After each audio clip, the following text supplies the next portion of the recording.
Call the meeting to order. Any items from the public? Yes, sir.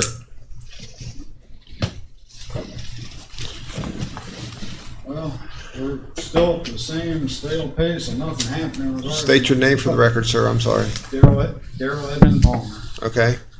River Sheriff's Department, they serve a litter citation on me. Mm-hmm. That's how I get my dog back, but I never did handle it. Mm-hmm.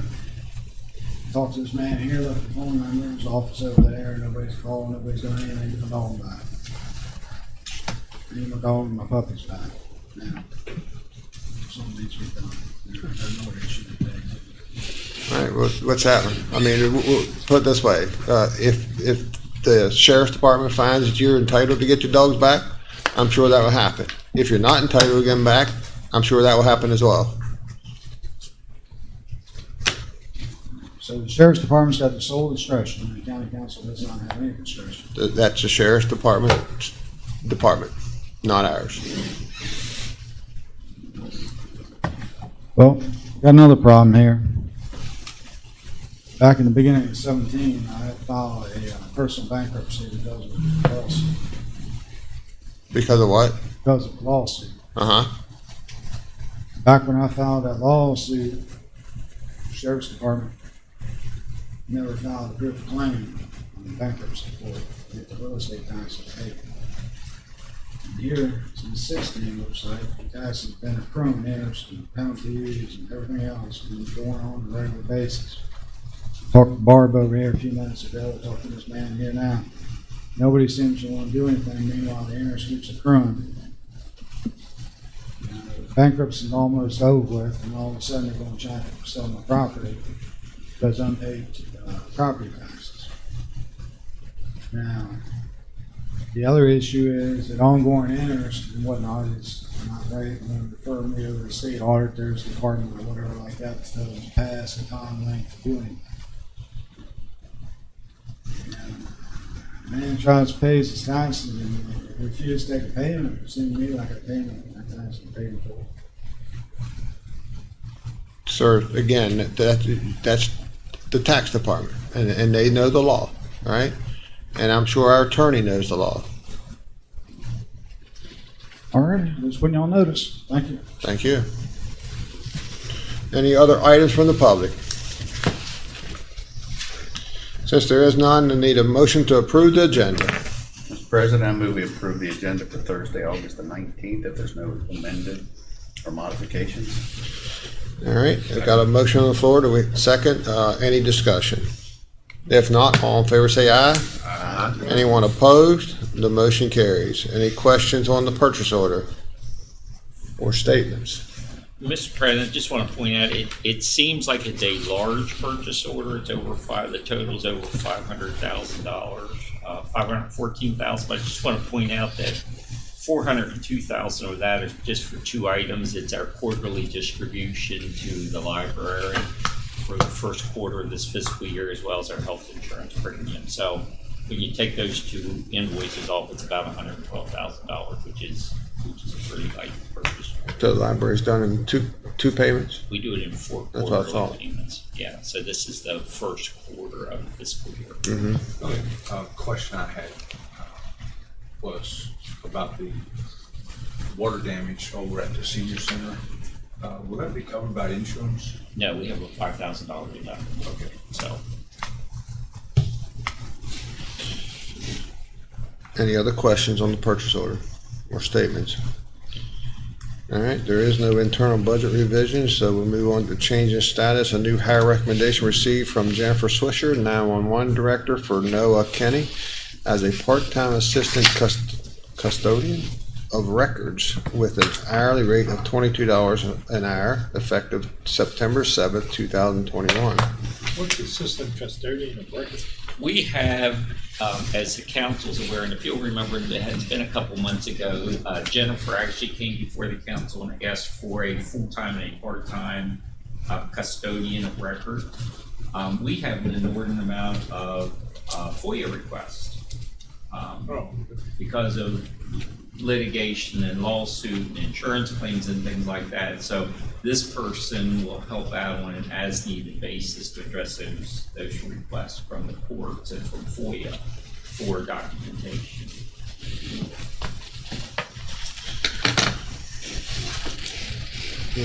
All right, we have a change in status received from Jennifer Swisher, 911 Director, for Logan Murphy, requesting an increased rate retro to higher date as incorrect rate provided initially after research.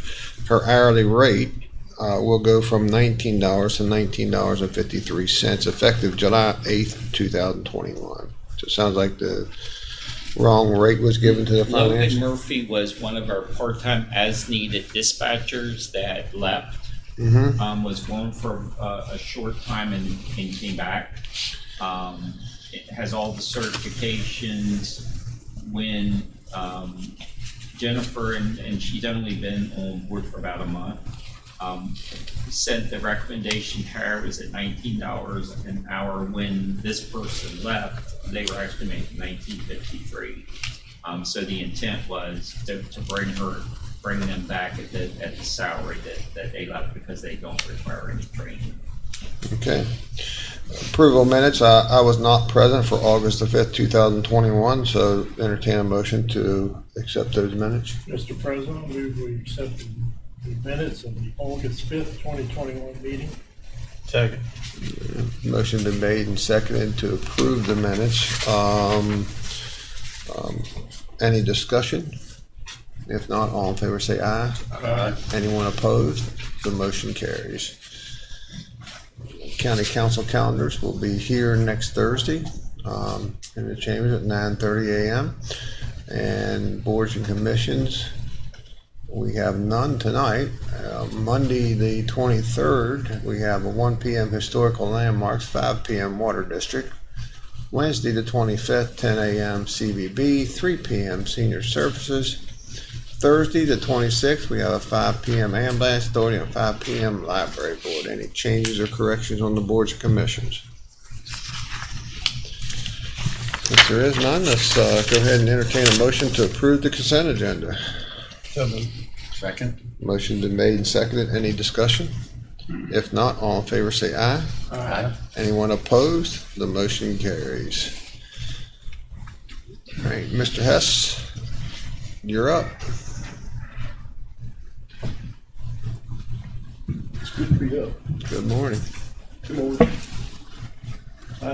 This morning, we have some taxpayer errors. We had to correct 7 of them on the first page. We want to have 16 office errors, personal property. All right, So the first one were the taxpayer errors. There were 7 of them. For the reasons that's listed there, they don't mark off the vehicles and whatnot.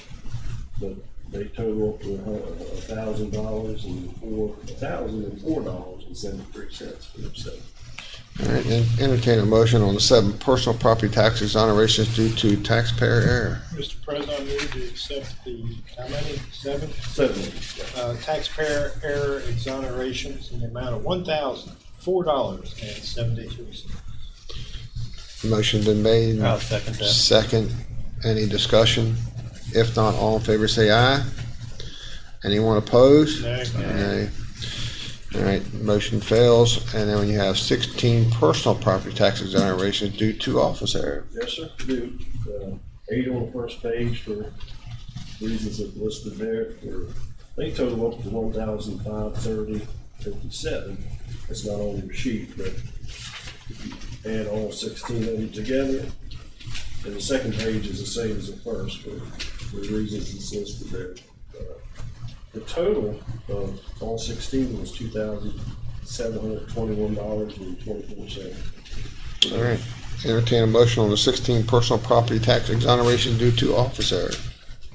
I'll make that motion.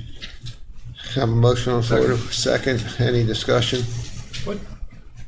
2019 was a salvaged vehicle, Excuse me?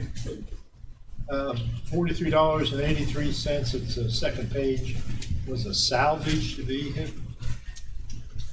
Probably been wrecked. Yeah, well, the, if you have a, let's say a wrecked car that, you know, that they fix it up, they wind up getting a salvage title. And we give a reduction on those if they have that passport. Yeah, so if you buy a car that, or a vehicle that's got a slightly bent frame, it's salvage title. Yeah, Same thing, a lot of vehicles that are in floods. A lot of Right. vehicles that are in floods, they salvage. Yeah, they submerge them in a bag of rice for a while and dry them out. and they're hard to sell. If you got a salvage title, I don't think. They don't wanna touch them. That car's been totaled. Right. So that's what I'm, All right. Satisfied with that response there, Mr. Barnhart? All right. All in favor, say aye. Anyone opposed? The motion carries, sir. all right, thank you. Thank you. Board and meeting reports, Mr. Barnhart. Thank you, Mr. President. I had a Board of Health meeting on Monday, and of course, the subject was COVID. Well, that's just wonderful, Mr. Barnhart. Well, I thought so too. And of course, Dr. McLaughlin gave a little summary of and Angie, of the COVID and the Delta variant and the upcoming booster shot, which of course, as of Monday, they didn't know a whole lot about because most of that news broke after Monday. And the board took no action on Dr. McLaughlin's order, mainly because it wasn't on the agenda. So they took no vote or anything. So does the board plan on doing something like that very near future? They thought about doing a special meeting, but they decided against it. And so as of the present time, that's an order by the health officer of the school masking thing. Mm-hmm. So I don't know if we have anything to do with that, but that's where it is right now. All right. And then Wednesday, I had a MPO meeting. I don't believe you attended. I did not. Matt gave, of course, the lot of tip things. They're evidently getting a turn signal light in downtown Hedgesville. Eastbound. Yeah, so that'll Eastbound. be, Well, the problem is westbound. I guess it depends on whether you're looking at morning or Mr. evening. President, I'm just. Well, but they gotta widen the road in order to do one to Yeah. go, westbound. and the lighting project on 81 went from 8 million to 18 million. Lighting? Yeah, on all the intersections on Sections. 81. It's evidently going to be the most well-lit interstate in West Virginia by the time they're done. Well, it's the Then I guess they can busiest see better what they're gonna hit, Yeah. $18 million to light up the, the interchange. that's crazy. Yeah, it's going to be a bright light over 81. I'll tell Better you than that. an airport lighter. It does. I can tell you that right now. Problem is, there's just too many cars on there to land, Yeah.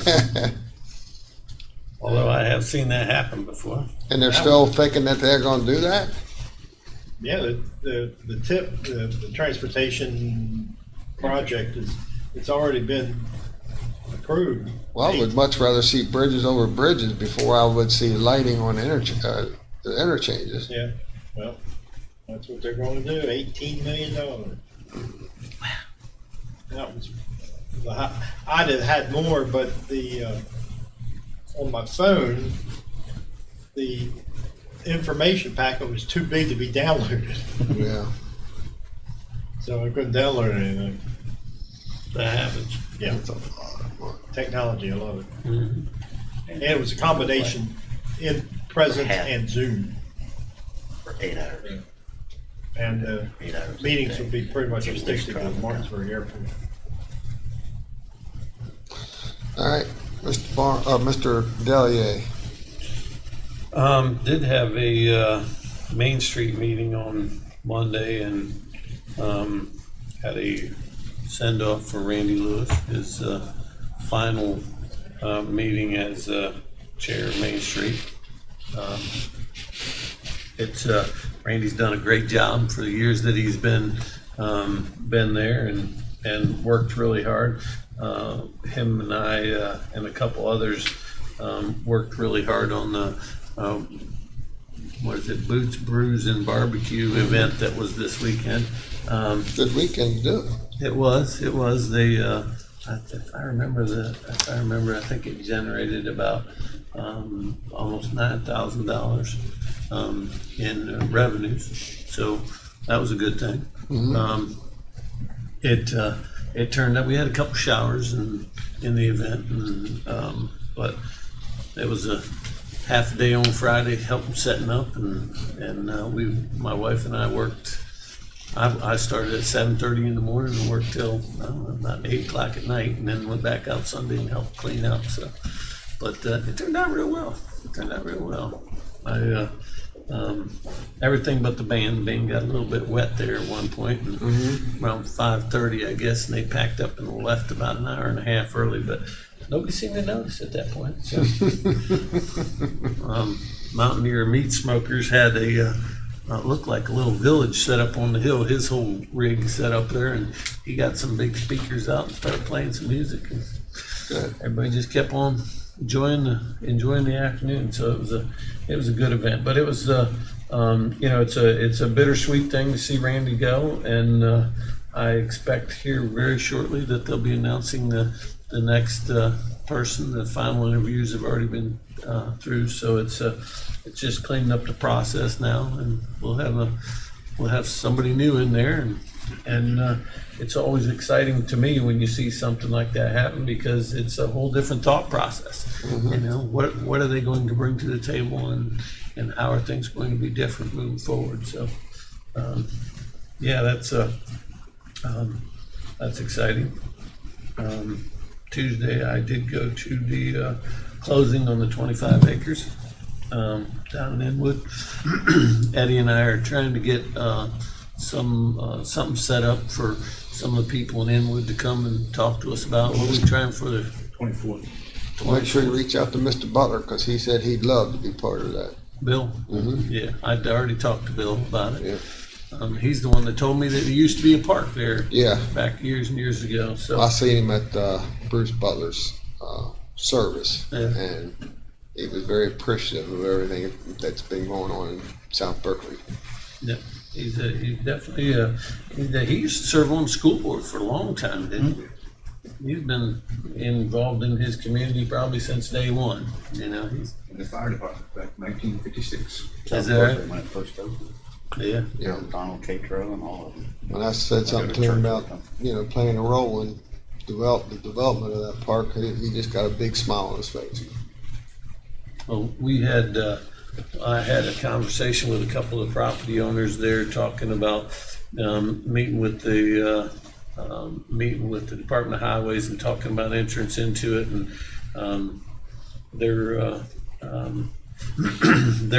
may be a fiber line running through there, but it's nowhere's in none of the deeds, so we don't know about that. But I spoke to a couple of the property owners about having a conversation once we meet with the Department of Highways about possibly doing, some property line adjustments, that type of thing, if we need to change it.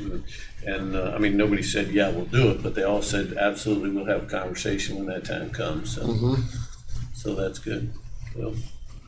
So yeah, hopefully we can come up with something that's going to work really well down there. Pretty much it. All right. Mr. Whitaker, Do you mind if I defer till next Thursday? you can do whatever you want, boss. I've got, my notes are not with me, because I don't want to mess up something. Here, just take mine. I did get 2 letters here, like everybody else. Mr. Coconut. Yes, sir. I had a planning commission meeting, had 3 public hearings. The staff did meet with those concerned with the Ridgecrest development owners and developers to try and get some of those issues resolved. They are working with a local surveyor who's sending his information to another engineering firm to see what they can do about adjusting some lot lines. I know today on the agenda, there's a gentleman coming to speak in reference to some of his issues, but I want to thank the staff for having this meeting and getting some resolution started on this issue. Is this about any water runoff coming from the west to the east side? This is about properties not being on the proper lots, septic systems being on neighboring properties. There may be some stormwater issues. I mean, it's a host of issues going on that they're trying to get resolved. Okay. So I really want to thank, like Heather and Brian and Jeff and Anthony, trying to get this settled. So tell me, maybe I'm getting mixed up with Ridgecrest. Where's that at? It's off of Paineswood Road. Okay. Like the J. Is that the new one? It's relatively fairly new. Yeah. Used to almost- be Dougal Brown's farm. Remember Mr. Brown? If you go all the way back, you can almost see the back side of Forest Heights. Okay. Forest Heights is off of, Yeah. Okay. So it's not all the way back against the creek then. no, it's before the creek. Okay. All right. There's also a draft copy that's been sent out on the subdivision rewrites. I saw where you requested red line. Red line and Changes. highlighted both. Yes, sir. They did provide the red line copy, and then if you'll check your emails early this morning, Jeff actually provided you with a spreadsheet of all the changes, other than cleaning up some of the language and things like that, the substantive changes you should. And if you would, make me a copy of each one of those, please. And that's also been sent out to the roundtable group that just really affects almost every day. So that's all been sent out. Had a Parks and Rec strategic plan meeting that Dan was also in attendance. That's coming together.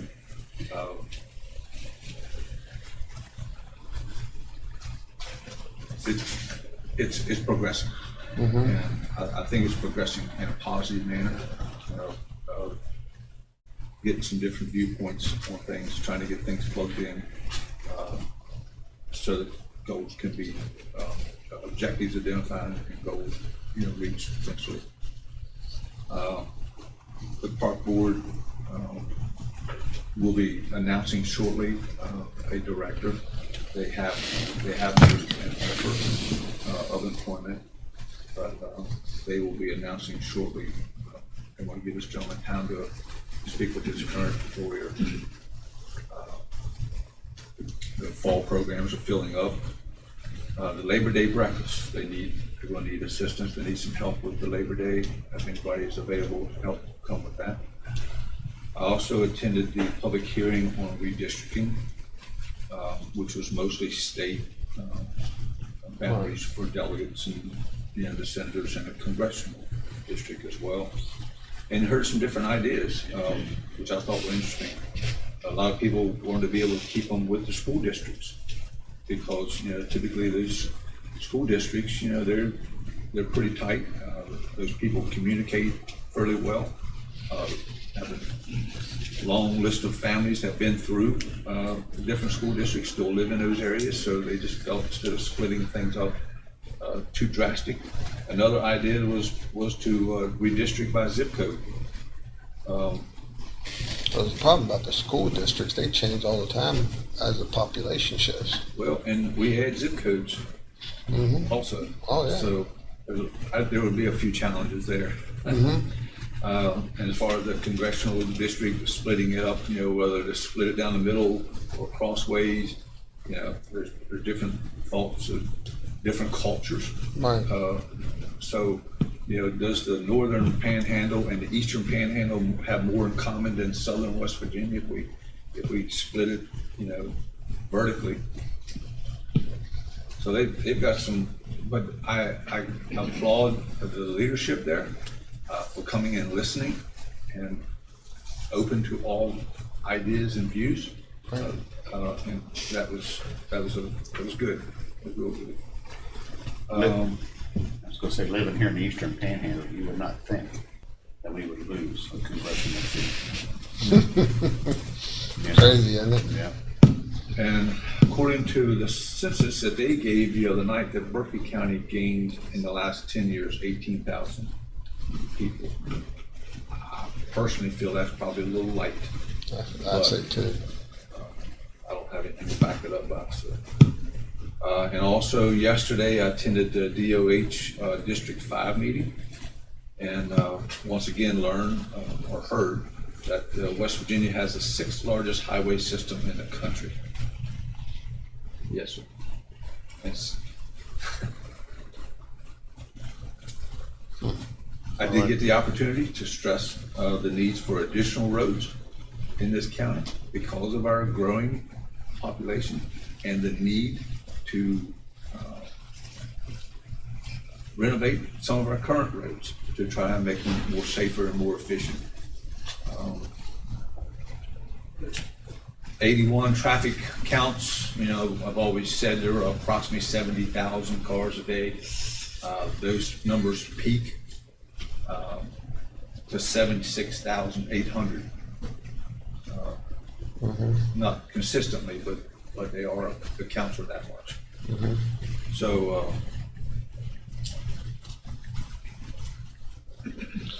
I seen that the, It would be a lot more if there weren't any accidents. probably. oh yeah, well, plus, They had a tractor trailer on fire yesterday and turned, it was an accident that turned into a fire. And the interstate was shut down, 5 or 6 hours yesterday. It's a challenge out there to, be able to operate with that amount of vehicles and what do you do with them and, get them around from one exit to the next. I mean, it's a challenge. right, And, it's kind of like our subdivision regulations. After so many houses are in a subdivision, you have to have 2 points of ingress and egress, but I guess we have different points of ingress and egress on 81, but they're not satisfactory to do what they need to do. I asked the engineer about the Route 9 bypass with Hedgesville, and said there have been some studies done. Some of that paperwork is complete, but there is no money currently budgeted for that. That's crazy because there's so much money that's being pumped into every place in the nation. But they're hoping that with maybe some of those federal dollars that maybe Get some of earmarked. it will be earmarked for that. Well, and that was discussed in a meeting, a couple meetings ago about that, that's not gonna happen for, what they say, 10 years? Yes, and I was very disappointed in that. I'm like, look, if we don't get started on it now, 10 years from now, it'll be an additional 5 years from then, just because of the bureaucracy. So we've got to find a way to get some traction, to get something accomplished. Even with the Novak Drive extension. Well, and that's our big issue. Councilperson Gokenhour, I talked on the phone the other day, and you turn back around and you go down to Charleston, Kanawha County and stuff. You'll see bridges over bridges, and a lot of money being spent on infrastructure for roads. But yet, the land mass by the square miles of Kanawha County versus it is fairly equivalent to what I've been told of Berkeley, Morgan, and Jefferson County. Well, if you do the math, that's 250,000 plus people here in the Eastern Panhandle compared to 150,000 in Kanawha County. So, I mean, it's, but yet we don't have one bridge over the bridge. And, exit 12 and Route 11 and Route 11, 45 and 9, that alone intersection needs help. And it's getting to the point where another turn lane won't fix the problem. So, as we all know, we don't control road infrastructure in Berkeley County is done at the state level, and we know that they, just in the local office, they just had a hiring that they done and hired a lot of people, but unfortunately with what they're offering to start out pay, I don't look for a whole lot of change. Well, they were able to hire 7. They're still down 10. But for full-time help, it started like $11.29 an hour. 1191.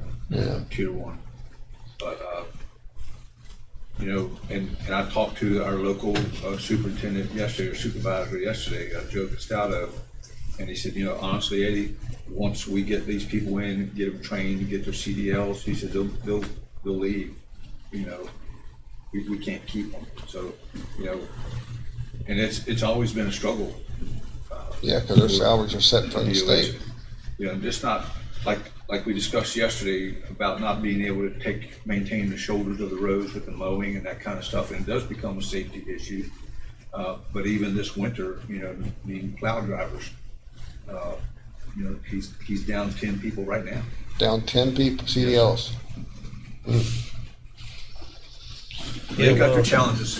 It's definitely an issue, and that may be part of the reason why we have the 8th largest highway system, because a lot of states, that highway system isn't managed by the state, it's managed by individual counties. Sure. And that may be the reason why they're saying that. Did they discuss about the 911 interchange and the 81 exits? No, sir, and I didn't bring it up. Because that's something that's supposed to have already happened. And I can almost guarantee you what you and the state road has talked about would be a Band-Aid of what we need today, not what we're going to need in 5 to 10 years. It would make a huge difference. But there's too many arteries flowing in that doesn't have time to get out of the way. So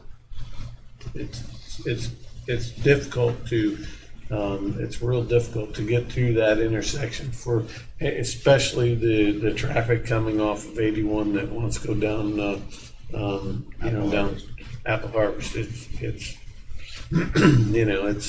it's a problem that backs up on the interstate regularly. And you would think there would be a priority to get that resolved, but.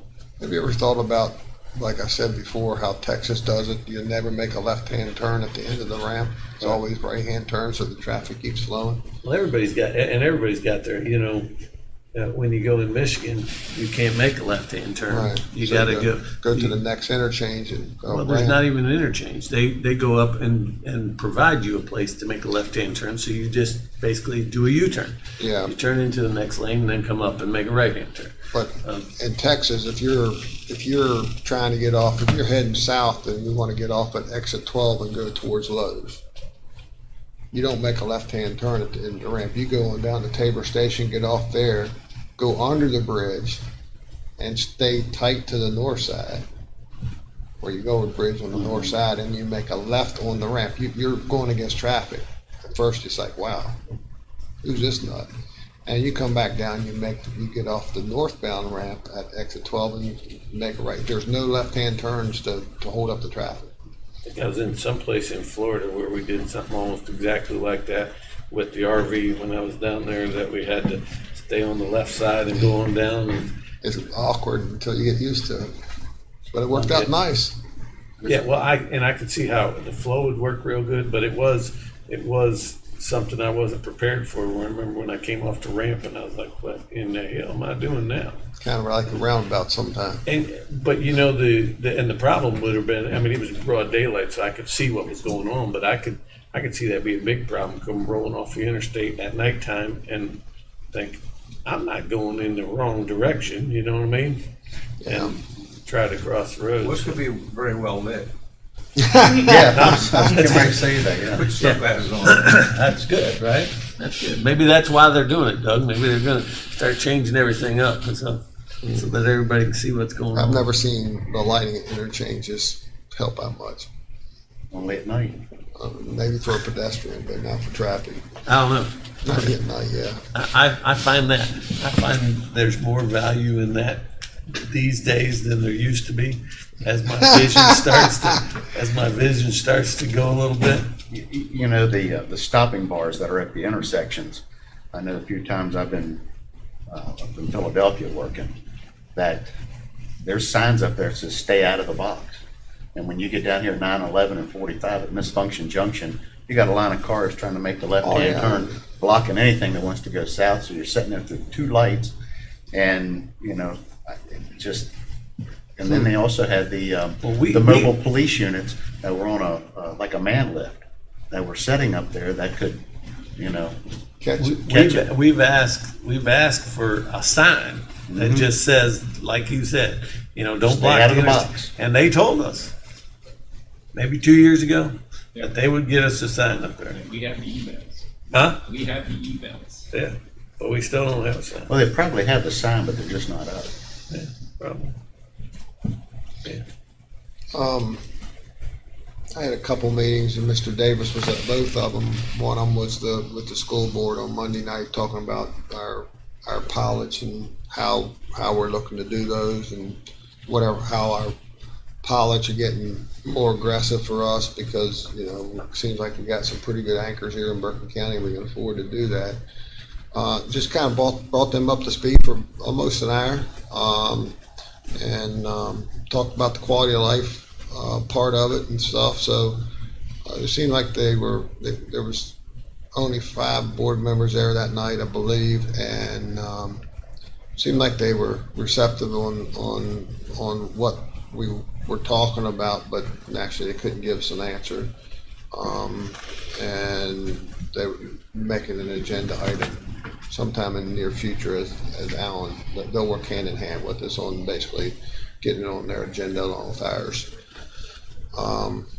Pretty much on that, wasn't it, Alan? Yes, Don't you sir. It feel? was, we gave them a spreadsheet, which I need to update because I did omit the revised pilot for Ecolab you passed Right. last summer.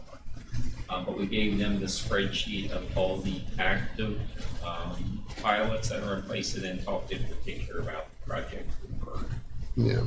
which the council has not yet formally acted on. We explained that to them. And then yesterday we had a government affairs meeting at the development office, and basically started talking about, we have several companies that have responded to the RFQ on trying to improve our fiber, and we're under a contract with a third one currently on a study on the broadband. So we would have 3 groups that we can talk to, and as we discussed, I think right now we're probably a couple years behind. So, because the only reason I say that is because of the recent COVID stuff and working at home and businesses wanting to get out of the big cities, and we're focusing on quality of life. It's all come together, but it'd be nice if we were shovel ready or already under construction.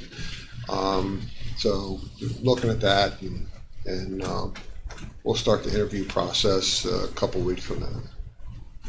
And go from there, pick the best one, and try to hopefully decide what we want to do real quick. I mean, isn't that always the case in government? It is.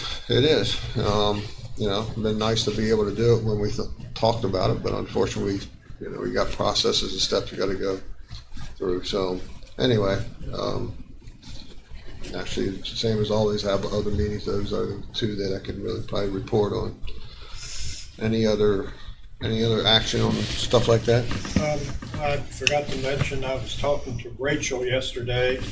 She has filled Matt Pennington's position. Uh-huh. The person will assume the position September 10th. Okay. And I think she has a master's in environmental health, and Rachel said she's pretty good, so I'll wait and see. All right. All right. Any board and commission activity? Yes, sir. Got reappointment to the Criminal Justice Board. Mm-hmm. I'd like to recommend that we reappoint Mayor Kevin Knoll, Patrick Patton, Harold Slaughter, Aaron Gagner, Mike Lang, Catherine Bradley, and Homer Speaker to the Criminal Justice Board. Okay, we have a motion on the floor. Do we have a second? Second. Second, any discussion? If not, all in favor say aye. Aye. Anyone opposed? The motion carries. Any other activity? All right, we have a letter of resignation received from Reverend Walker from the Criminal Justice Board effective August the 16th, 2021. Reverend Walker, you've heard us say this before. You've been a very huge asset to Berkeley County, not only to your congregation, but also to this council, and to the citizens of Berkeley County.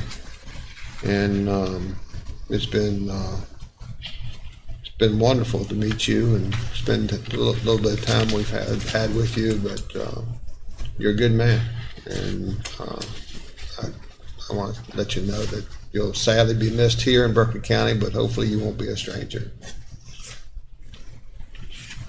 Well, if we don't accept his resignation, he can't leave. I don't think his other half would agree to that, but I wish that's what we could do. Yeah. Thank you. Yeah.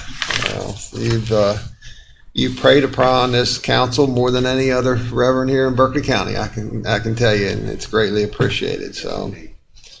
Frustrated that it hasn't taken more of a positive impact. Yeah. He'll probably keep praying for us. Oh yeah. Mr. President, I see where we received a packet for the Landmarks Commission from, Clarence Martin. yes, Mr. Martin. Do you want to bring him in for an interview? I mean, we just had an interview. We with just him had an about- interview with him, right, for 2 months Roundhouse, ago. right. I don't see any need to, I think we would be okay if you wanted to do something. It's always interesting to talk to. Say that. Oh, he's sharp. And I know, I had personally encouraged some folks from the Morgan Cabinet Committee Association to apply. And now once speaking with the Landmarks staffing there, they really were hoping to be able to get expertise of Mr. Martin on that board. So perhaps we can make somebody from Morgan Cabinet as a liaison, perhaps, Right. with that. Try to keep everybody informed on what's going on. Well, I mean, we could, I think it'd be okay to do whatever your wishes would be, Mr. Gokenhour, but as Mr. Barnhart said, it's pretty impressive to hear Mr. Martin talk and hear his fresh ideas. So it's up to you. Well, let's get him in here then. All right, let's bring him in. He is retired. I mean, he should have some spare time. He needs something to do.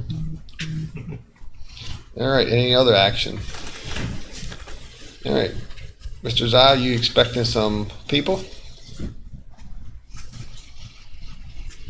Next on our agenda is a recognition of the Day Report Center 5-year anniversary. This is Yes, we are.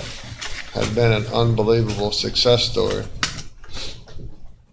5 years. Wow. Crazy, isn't it? Yep. This is non-traditional, but can I move this over here? You can do whatever you want. It's you, Tim. They let you do whatever you want. Hey, I have you know, I walked in the Day Report Center yesterday afternoon, and as soon as I get out of the vehicle, I'm still walking across the parking lot. I see this big bald head on the wall as I was walking towards it. Yeah, they need to change that.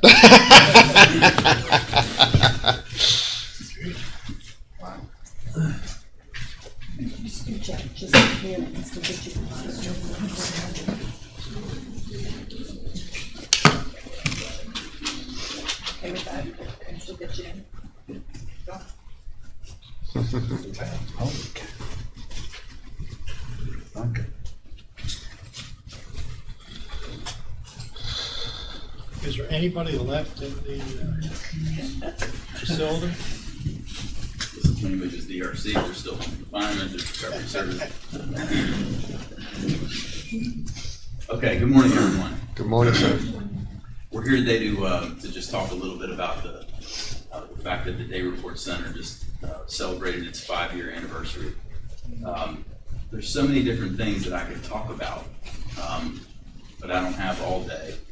It was the 3rd week of June in 2016, and I was an employee at the Jefferson Day Report Center, and I was at Lake Anna on our family vacation, and Dan texted me and said, "Hey, are you available for a conference call?" I said, "Sure." So I get on the phone, and I don't even remember who all was on the call. It was you and Katie, who was our new incoming prosecutor. Who else was on the call, Dan? Do you remember? I don't remember either. Anyway, He's getting old. Dan starts talking, starts the conversation and started talking about how Berkeley County really wanted to see things done a little bit differently in regard to, Just a little bit. just a little bit, in regard to alternative sentencing and Day Report Center program. And we had a conversation about that. I was actively looking for another job, and that's a fact. It was a few weeks later that Mr. Davis called me into his office, and he offered me this job, and I gladly accepted it, and he regrets that decision. But the Day Report Center was birthed, and officially August 1st of 2016 is when we started, and there were 3 of us, myself, Kathy, raise your hand up for Kathy. And Can you stand up, Kathy? I can't see your hand. There were On top of the chair, Kathy. But there were 3 of us in that the old health department building over there, and we started with just a handful. There were 6 referrals that we got from the probation office to start. With no assistance from the prosecutor's office back then. Not at that time, no. We didn't. That didn't kick off until a little Until bit Miss later. Delaghetti got there. From the beginning, there were 3 of us. We, right from the gate, established a relationship with Dr. Hartnett, and it was right about that time that Mount Airy Behavioral Health was birthed. The first therapist that he hired was Erin Mills, who is here somewhere. There she is. And he found quite the gem in her. But she ran our initial, our first intensive outpatient program under Dr. Hartnett's leadership, and we just started working. And all these people were in the right places at the right time, starting with all of you. For those of the staff members here that don't know, these are the people we work for. This is the Berkeley County Council. These are the people who sign our paychecks. But it started with you all. This was y'all's idea. You wanted to do this. You wanted to create a Day Report Center, and you wanted to see it grow. And I'm thankful for all the support that you've given us through the years. Judge Lawrenson was in place. He's very supportive of this program. He began the adult drug court program. Katie was elected as prosecutor. That was massive when it came to the support that we received from the courts. We had probation officers that were supportive of this kind of thing. We had parole officers that were supportive. We had magistrate judges who were supportive. All these people in all the right places that made all this unfold.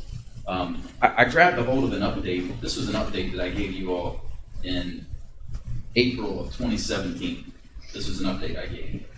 The Berkeley Day Report Center employs 8 staff members to serve 106 participants.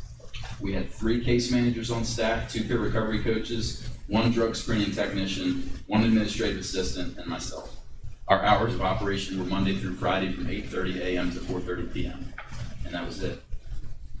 And some of the notes that I wrote in this report, I wrote down our needs. Y'all may remember this. Our current needs at that time were staff. We needed a workable number of staff persons per client, which is 30 to 1. And the Day Report Center employed at that time 3 case managers, and we had an active caseload of 123 participants. So Will was pulling his hair out at the time because we were just overloaded, but you all provided staffing for us. We also needed space. In order to accommodate growth, BDRC needs a much larger facility. Every room in the old health department building is currently being utilized. We're at maximum capacity and cannot continue to accept referrals without additional space to house new staff in which to conduct programs. You all purchased those modular buildings. Let me go one step further on that if I can, Mr. Zai. Sure. You know, we always watch our money. We have to. We're custodians of every taxpayer in Berkeley County. So just to let you know how this county council works, Mr. Delier took it upon himself to find those trailers, those classrooms. He actually had his daughter do all the legwork. He found the contractor or was able to move those trailers. And it's all just part of our job that we don't get paid for, right? Because we believe in what you all do. You forget one thing, we had a price for what, $250,000 to have 2 trailers put up, and we purchased and had those trailers installed for right around $50,000. Yeah. We Big moved the difference. one of them before it was fully disconnected, but. Dragging cables up the highway. That's all right. And the other thing too, just so you all understand, and this council will tell you that I have a hard time keeping my mouth shut, especially with your all's work, because I praise you all the time, is that back when Tim worked for Jefferson County Day Report Center, and Mr. Davis and I, or every time I drive by there, you wouldn't even see a car in the parking lot. And sitting there saying, this is broken. This isn't right.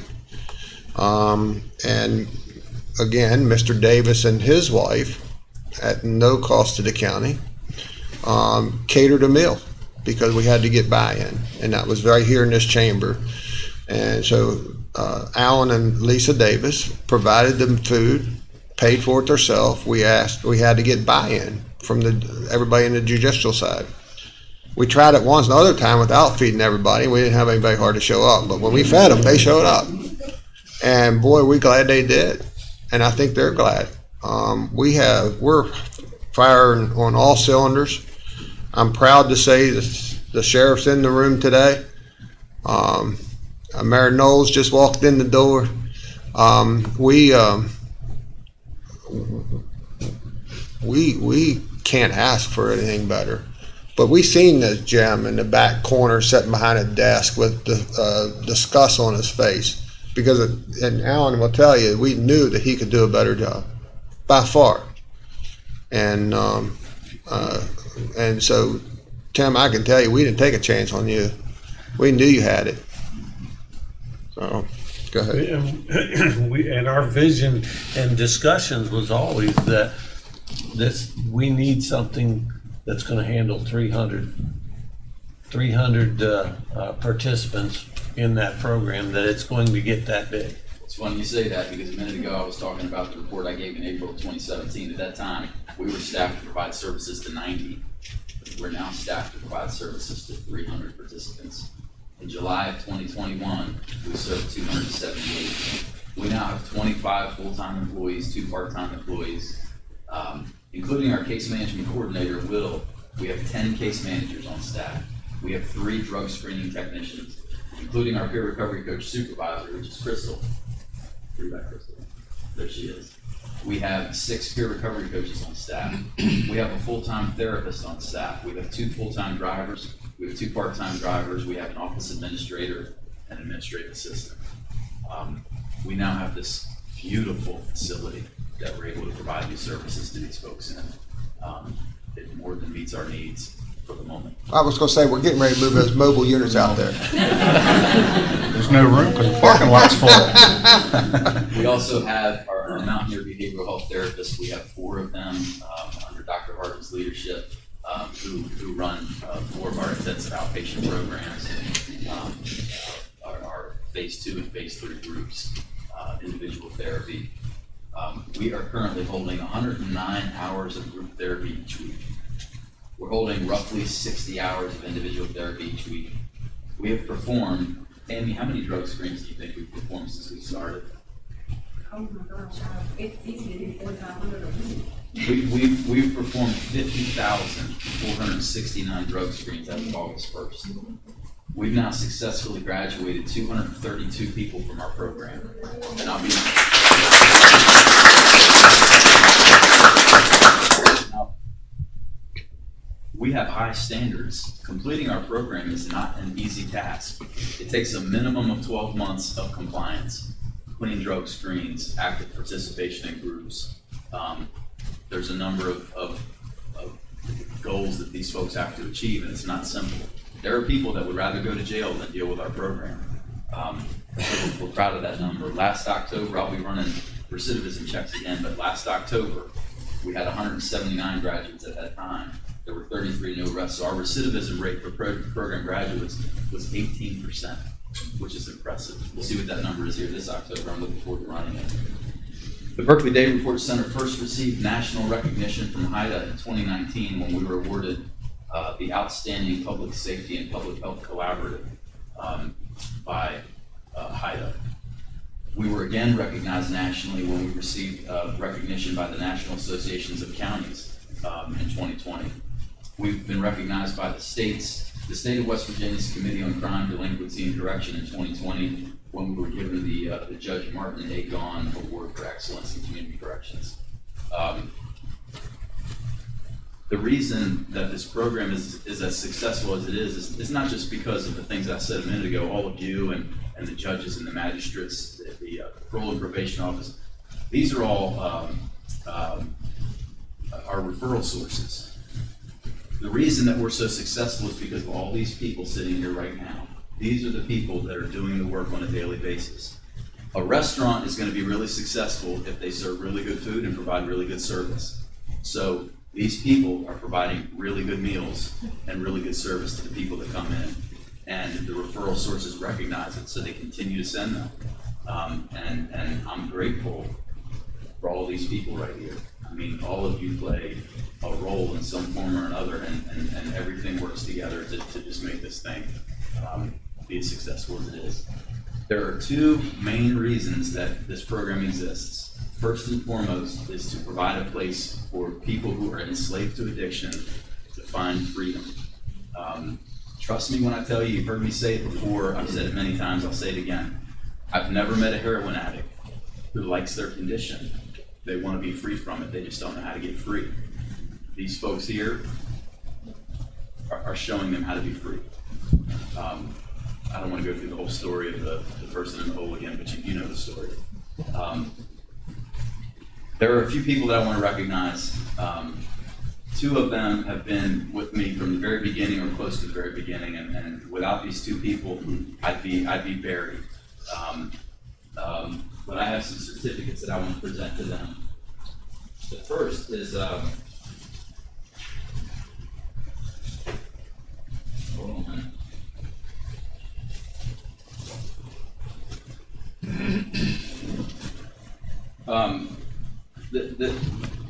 Kathy, come up here, Kathy. Kathy's been with me since the very beginning. She's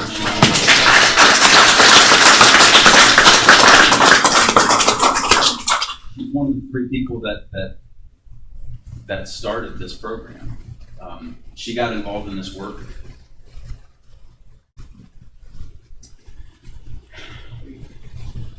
She can identify with you, Doug. I'm not. That's why she got involved. Her heart is in it for the right reasons. Dang it. I'm thankful for Kathy, though, and everything that she does for the Day Report Center, and I wouldn't be able to operate without her. So thank you.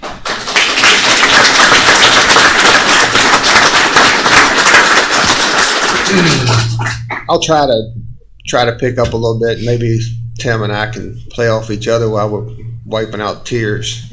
But this county council got the privilege to know Kathy in a bad way. And she's very persistent with the council, saying things have to change. We can't afford to keep losing people to drug addiction. And she was right, we couldn't. And you hear, a lot of times you hear governments say, well, we're doing the best we can, or this is what's been proven, or this is how things have got to go. Well, this county council and a huge amount, and if not all their employees and all the department heads and all the elected officials will tell you that we can always do something better, And this county council decided that they were going to do the way we treated addiction completely different what we've ever done before. So I know early on, Councilperson Delier, myself, and Mr. Davis got a hold of Ruth Phillips from HIDA and said, we want to go to your best day report center in the region. She said, well, how you want to do that? Because we're going to start one up and we want to be your best. So we told her our vision, and we asked her where we were wrong and guide us in the right direction and speak out freely. And she said, you're 100% right. Keep on going. We brought her back in a year later and said, where you think we are and what do we need to change? What do we need to do? She said, you're right on target. Keep on going. So I think Tim and I think within 2 years we was #1 in the region. And today I think I'm strongly will say that we're still #1. And Dan, later this morning, we'll talk about 750 Baltimore Street. You got a good story there, and you and I can play off each other on that. But what a success story that's been. It's another vision that this council had that hit a couple speed bumps and a couple bridges collapsed. But you know what? That roadway came back in a stronger way. So, Tim, please. The second person I want to recognize is I interviewed this guy in somewhere in the neighborhood of October of 2016, October, November, something like that. And I connected with him because he came from a prison like I did. He came from working in the DOC. And that's valuable experience to have doing the kind of work that we do. So Will came on board as a case manager, and he very quickly showed that he's a leader. He's a professional. He's very detail oriented and schedule oriented, and he became, I don't even know when now, he became the case management coordinator, and he now supervises a staff of 9, and he oversees our treatment schedule, which is complicated. I throw a lot of things at him, and he just handles it, and the staff respect him, and we would not be where we are today if not for him. So.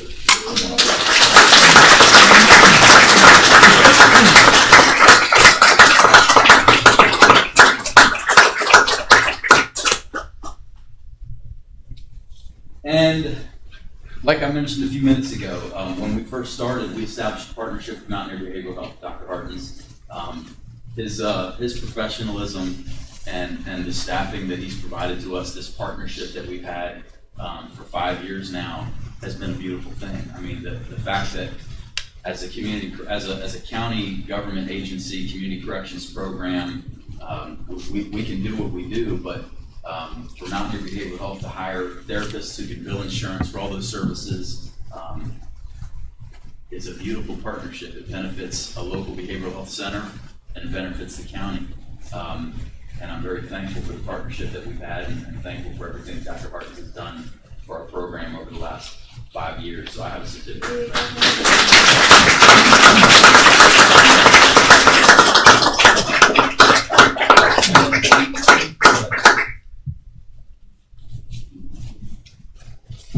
Council, I would like to just say a couple of words, as I've been in kind of a good position being an outsider, but also being somewhat of an insider, working with Tim and the team at the Day Report Center. And I met with Tim before he started at in the role that he was at the Day Report Center, and we were talking about some various ideas for trying to make an impact in the county and the community. And I actually offered a job to Tim, and by that time when I offered him that, he said, Dr. Hartens, I'm sorry I got to turn you down. I just got a job with the county. And little did we both know what would evolve over those next 5 years. And it's just been such a delight to work with the county, to work with Tim and his team and the people he's assembled together. And I know Tim's been affirming his team, and but a lot of the work that's been accomplished is because of his good leadership. Been pleased to work with him because of his character. He lives out what he believes, and he's been a man of conviction, and he certainly is comfortable articulating that. And he's also been a person of good confidence. And you put all those three things together, and a lot of good things happen. And so it's just been really a delight to work with you, and looking forward to the years ahead and the impact we can have on future generations to come.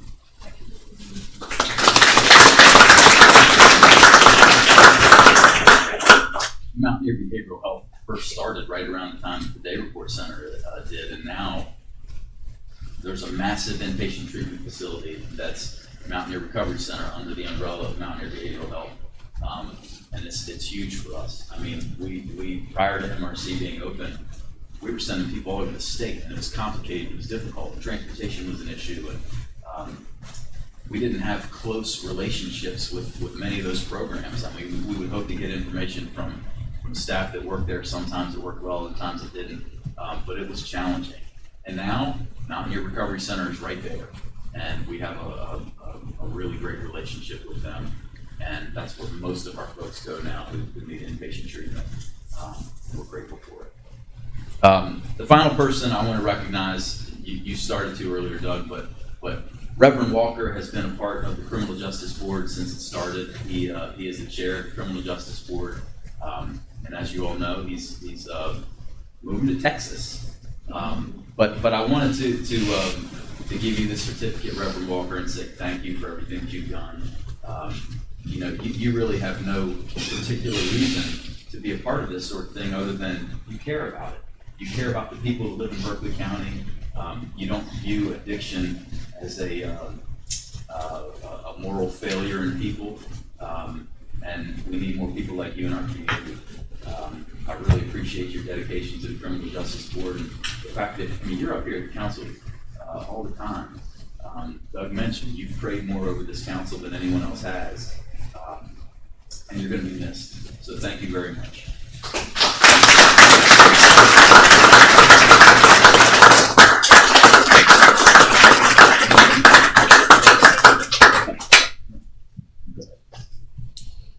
Never ask a preacher if they want to say anything.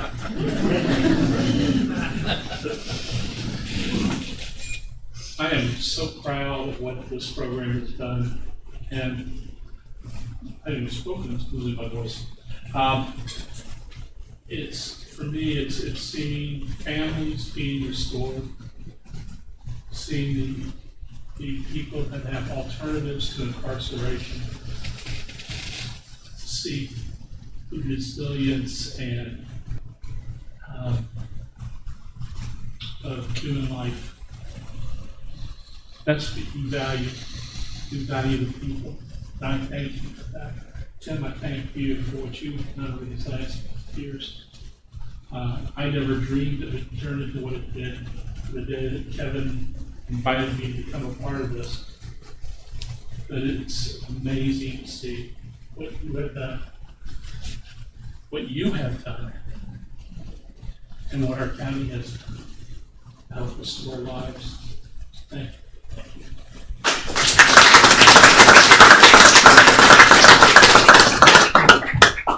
I got sidetracked a couple of minutes ago. I said there's two main reasons that this program exists, and first and foremost is to change lives, and we're doing the best we can at that, but it's also to save the taxpayers money. Putting people who have drug problems and who have committed crimes because of the drug problem, putting them in jail is not only totally unhelpful, but it's very expensive. $48.25 per day to house one person. And when you have 200 plus of them, we're talking $3.5 to $4 million a year, what the council would be paying to incarcerate these folks. Well, instead of doing that, you've built this program that is providing a way for them to find freedom from their addiction, and you're only spending about $1 to $1.5 million. Actually, not even spending that because of all the money that's All the grant money. So you're spending a couple $100,000 to actually actually give these people a way for their lives to be changed. Tim, not to interrupt you, but we actually broke even with the Day Report Center last year. I just did the numbers last night. Really? As you know, we're the only county in the state that has seen our regional jail bill go down for 4 consecutive years. And when he says that, we're talking cutting a third off of it. That in and of itself is a big deal. We peaked out at 3.2 million. I think last year we came in slightly under 2 million or slightly over. Yeah, it was like 1.7. But even if we had to pay and didn't get those grants and didn't, it's still costing us 50 cents on the dollar to do what we're doing, and we're helping people. So even if you have to pay for it, I mean, it's a great deal. It's a great deal from the financial standpoint, not to mention helping everybody, get their lives back. And, I feel good about this program and have since day one. I did not feel good about it until we started our own program. It was a battle until we started Berkeley County Day Report Center, and I remember when that happened, and I could breathe easy after that.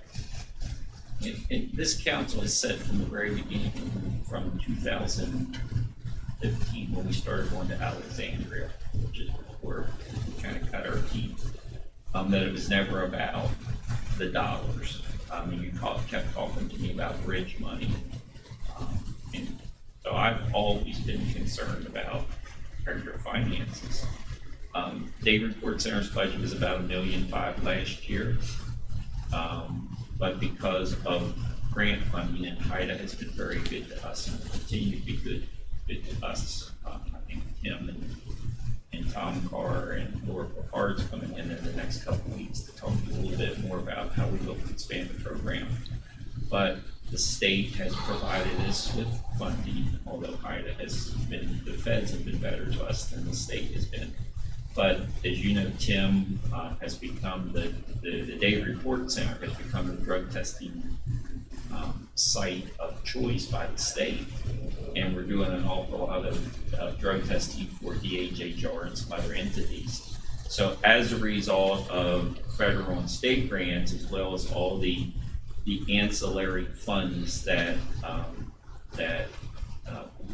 funding that comes in through some of the contracts that Tim has in place, your Day Report Center actually broke even. They're, for all intent and purposes, they're self-supporting. So that's pretty awesome. It is. In addition to the Recovery Resources Center, I mean, that's not, the Recovery Resource Center is about 90% self-supporting right now. So that's pretty.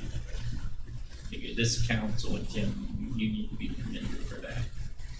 We should make sure, and I don't know that we do it, but we should make sure that we relay that message to the Capitol, because that this program, this HIDA program, is a great program as well, and it makes some of these things possible. And we should make sure that we relay that to Washington D.C. so that those guys that vote on this and keep this program going understand the value of what they're creating here. It's important to me that the community members, the residents of Berkeley County, know that this program is not a get-out-of-jail-free card for people who have broken the law. We hold these folks accountable. We require that they attend treatment. We require that they get clean. We require that they drug screen as directed. If they don't adhere to their treatment requirements, they're discharged from our program. We're not giving free passes here. This isn't a way to just get people out of jail and let them continue using drugs and committing crimes in the community. It's important to me that people know that. There's extraordinary value in this program. We're happy to celebrate 5 years now and looking forward to another, who knows how many. And we're thankful to all of you. Alan, thank you for all your support of me over these years. I bother him a lot with requests. Every day. But I'm grateful. But the two bald heads come together and find a solution, right? Blind people in the process. You just have to make sure Gary's not in Yeah, at the yeah. same time. Anyway, here before long, I think we're all gonna have to shave our heads just to be part of the team. So Councilperson Delier, could you lead us off on the success of 750 Baltimore Street? Well, yeah, I mean, the part of the vision was to create what Jonathan Harden has created and the Day Report Center and do it all in one place. And so we looked hard for a place and worked towards that goal and went to Arlington, looked at models and how to create it, and spent many days in conversation of how we can do this and how it's going to benefit. And every resource we could find, we either talked to them or went and met with them or went to see what we were doing. And we wanted to make sure that if we're spending taxpayer dollars, we're spending it wisely. And we were successful in negotiating a deal on 750 Baltimore, and we got into a dispute over whether or not we could create it.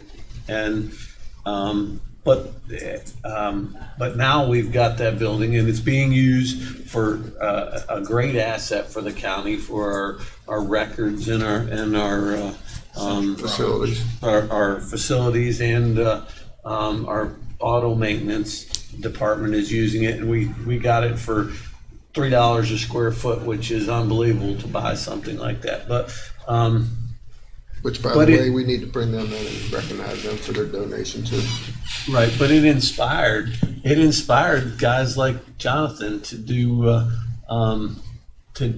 what he does, and we kept saying all along that we didn't want to do this, but we didn't see we had a choice. We knew there was a need. Nobody else was doing it, so as county government, we were trying to figure out a way to make it happen. And I can tell you personally, I am overwhelmingly pleased that it's done in the private sector, that the county's not doing. Although I think what we are doing is working out very, very well. I think it's a great facility. It worked out really well, and if we had to go through that process again, I would argue that we do it again to end up with results like we have right now. I'm gonna get out front just a little bit. I think the one thing Dan and I and this council plays off each other, because as one of us is talking, the other one's thinking, how can we make this statement come across better? And Dan always wins because he always makes me look better, and this council always makes me look better being the president. But one of the things that Dan told me about 750 Baltimore Street, and he had a quick response to it, was, what a failure the county council did when they bought 750 Baltimore Street. $3 a square foot. We can't replace the carpet in this building for $3 a square foot. And it came with 8 acres of ground. Oh, well, it's a floodplain. Okay, it's a floodplain. A lot of things are in a floodplain. Doesn't mean we can't use it for anything. But this person went up to Dan and said, boy, you all really screwed up. And Dan was quick to respond and say, how do you think we screwed up? It's the best success story we have. Everything that this council had as a vision in 750 Baltimore Street, we're doing it. It just ain't happening in 750 Baltimore Street. We have the best darn Day Report Center, I'm gonna say, not only in the state, but in the nation. We have Dr. Harden that put in a long-term bed facility for the first one in Berkeley County, which is the second worst county in the state of West Virginia on drug overdoses. And unfortunately, the state of West Virginia is #1. So that was a public-private relationship that we wanted to start at 750 Baltimore Street. I mean, Dr. Harding not only said, well, you know, realizing, we all realize that men go into treatment easier than women because women don't want to leave their babies behind.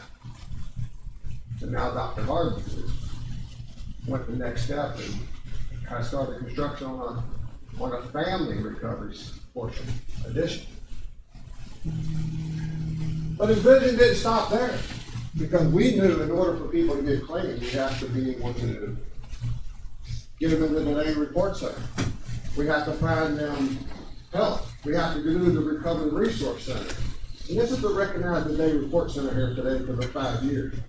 But the Recovery Resource Center in Marigold is a huge part of success of what we have here. And one of the things that we talked about, you know, and Mary, you did it. You know, the Recovery Resource Center was, maybe we need to bring art. Maybe we need to bring music into recovery. You know, something to help the soul. So, Mary Knowles, at the time he was at the Recovery Resource Center, did that. We also, Dan, myself, and Senator Blair went down to Sugar Grove, Navy base. And said, man, this place is huge, self-sustainable. Wouldn't this make a nice recovery community? Right? These people can come in, they can learn job skills, they learn how to cook, they could even learn how to bowl if they wanted, had a bowling alley. We've been building some very nice fire halls in Berkeley County here in the last 10 years, but this fire hall that was in the Navy base there was superior over the one we built, right? So you could teach skills. You could go in and come into the dorm area there where you first came in, and then you could migrate over. If you showed success, you could go into multi-housing of a duplex or more of a condo setting. And then if you graduated that, you could go into and be able to go into a single family house, right? And learn all these everything that you need to do. We had that vision, didn't we? Unfortunately, we didn't have the money to do anything with that. And that's what Dr. Harding's trying to do right now. You're trying to build that community. Right? Trying to build that community because we have the jobs here in Berkeley County. We need to build the workforce. And the one way we can build the workforce in Berkeley County is to instill that just because you have an addiction doesn't mean that you're a bad person. It doesn't mean that we've given up on you. Mayor, please come up with me. You played it. I want you to be part of this conversation. You don't want to be? Okay. Mm-hmm. But, you know, we all believe it. And we've found in the past, and I've been involved with different groups since 2011, that in order for us to be successful, we got to have the right team. In order to have the right team, we got to have the people, as Tim referred to earlier, that's been in the ditches. We got to have the team that's going to be able to find that way out of that ditch and get you the help. And there's no better way to do that than to put the people that's been in that trench in charge. I can personally say that you saved a lot of lives in Berkeley County. Unfortunately, you weren't there to save the ones early on. So for people like Kathy and I, we thank you. Thank you for doing a good job.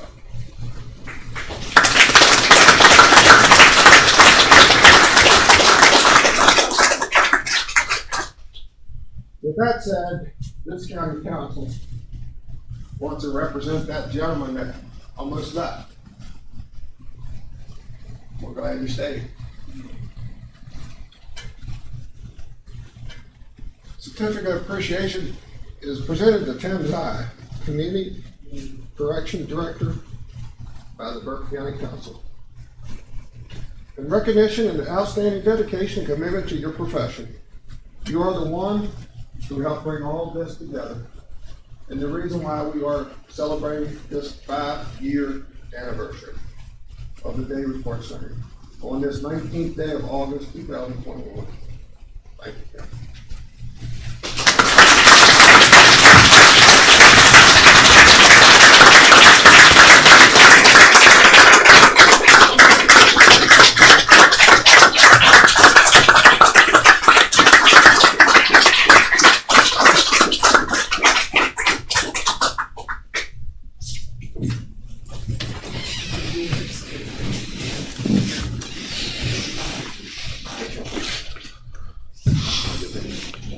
Anybody else want to say anything in the audience?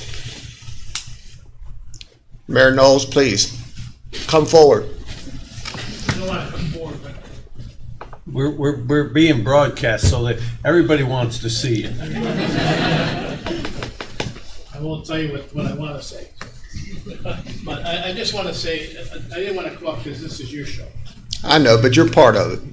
And I remember the first time I met Tim. It was after a conversation that Dan and I had talked about when he was working for Jefferson and Berkeley Day Report Center. And I remember telling you, that's the guy. That's the guy. You are the guy. The team that you have assembled here is phenomenal. Phenomenal. And when you say that they're the best in the state, I've had an opportunity to travel the state, see all the recovery services in the state, and you guys are the best in the state. I can honestly say that. And what you guys have going here is keep on going. There's the lives that you have touched, the lives that you have saved. People do recover. How many here are recovering? Here, look at that camera. There's a lot of people here in recovery that have gotten successful in moving forward in recovery. So again, I can't thank you enough for the work that you've done. Tim and I have had plenty of talks behind closed doors. At that time, I had a bald head too. Thank you very much for what you do here for the county, and it helps the city too. And I don't want that to go unrecognized. The city, now we have some people in the city that are fully supportive of everything that we have going on here. And then we had that conflict between 750 Baltimore and where we're at today. It's a whole different ball. Thank you. Well, I'd like to take time out for us to show the appreciation to the mayor of Martinsburg.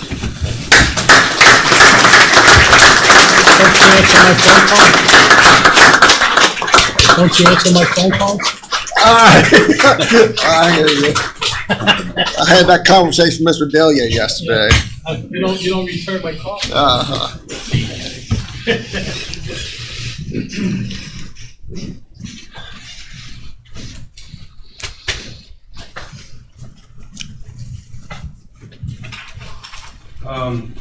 I wanted to come here today to take honor to the Day Report Center and personally give a thank you to each member of Tim's staff, especially Tim. He has, without fail, picked up the phone every single time I called him, no matter what time of the day I called him. And I do believe he did have hair before he started. But I understand and respect his service and the service of his staff to the community because I see it. Our department, they're out there, they're on the road, and to have the comfort to equip our deputies with the resources that you all provide changes lives. It might not change the lives as quick as we want them to, but it changes lives nevertheless. And everybody has their own path. And I too heard the story of the whole, and it touched me as well. And I want the Day Report Center and Tim to know that he has the full support of the Berkeley County Sheriff's Office, because I believe truly that we are changing lives, regardless of state statistics and what they say about Berkeley County. We're heading in the right direction. So personally, thank you for the work that you all do, and thank you.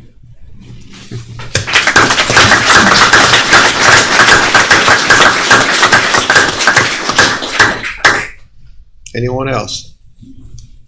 All right, well, thank you again for your dedication. Anybody from the council want to say anything before we take a break? Well, you talk about saving all this money, but I think the real benefit of the Day Report Center is hope. You know, give people hope and miracles will happen. And I appreciate that.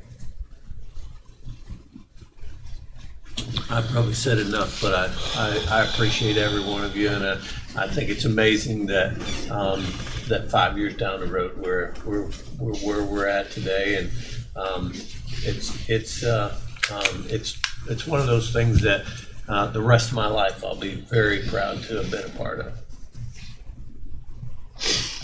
All right. I'd like to congratulate those that were recognized today.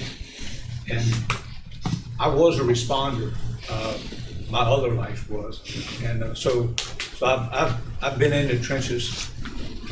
I've seen the destruction that the drugs have made in this county. And I thank you for what you've done in trying to restore people's lives, keeping families together. It's critically important.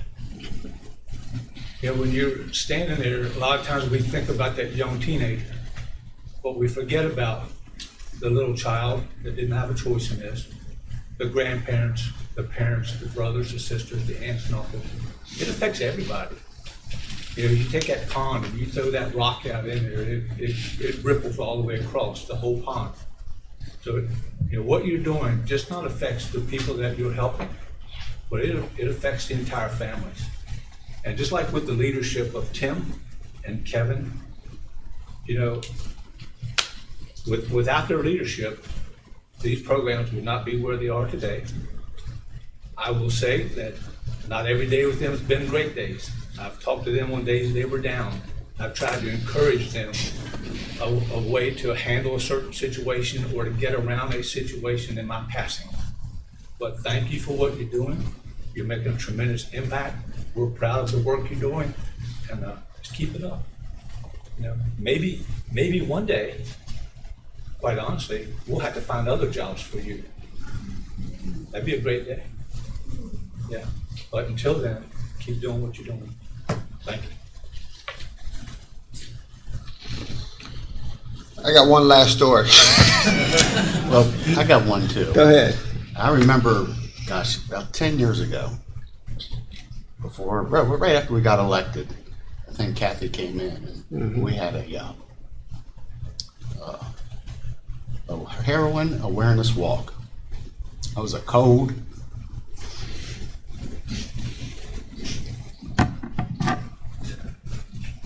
day. Yep.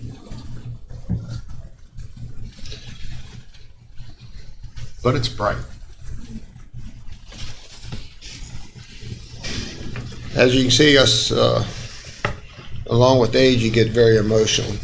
My father was never emotional until he hit 50, and I'm 49, and I'm already emotional. But you're the only one going to pick up on that, Penny. I think that's what the laugh was for, Doug. But tell you how strong I feel about the work you all do. I have this friend that has helped me out in the past a little bit on some of my adventures, and pretty good business guy. And I was at a local parts store one day, and there was 3 steps to get up in this parts store, and I noticed this gentleman walking with a cane and was struggling to get up the 3 steps. Finally made his way in and sat in a stool beside me and said, "Doug, I got a problem." So what's that? I got a problem with the way you're spending money on the addicts in Berkeley County. All right, John.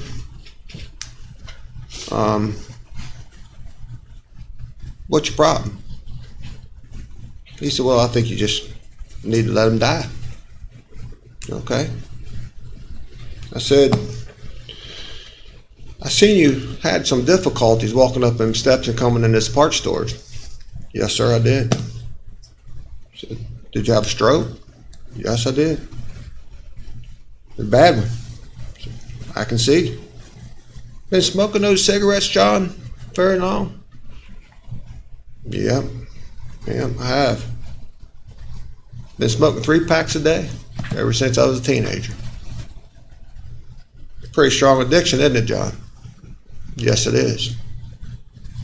That's well, let me tell you how I feel about your statement. My statement would be to you the next time you're laying on that table because you had a stroke because you knew those cigarettes were going to kill you one day, I'm going to tell the doctor to let you die.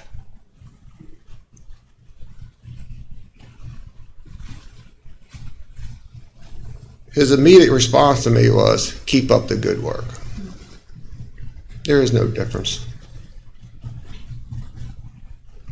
Thank you. With that, we'll take a quick break. Day Report Center and Mountain Area Behavioral Health staff come up here so we can do a picture.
Thank you.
right, we're back in session. Sorry for running behind.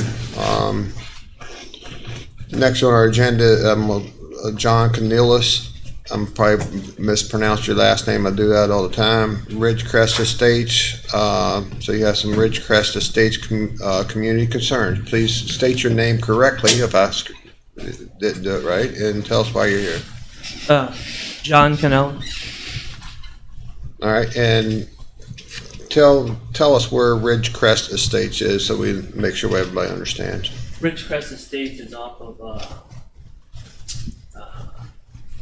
Paynes Ford Road, Okay. behind the airport Okay. over there. Kind of on the right if you're going back down on the other side, like if you're going towards Jefferson down. So you're going down Painesford Road, and it's on the right-hand side back or It's something? on the left-hand side of the McKinnis Farm. It's back over there, and, on the right, and you keep going down to Magenta's right there. Okay, all right.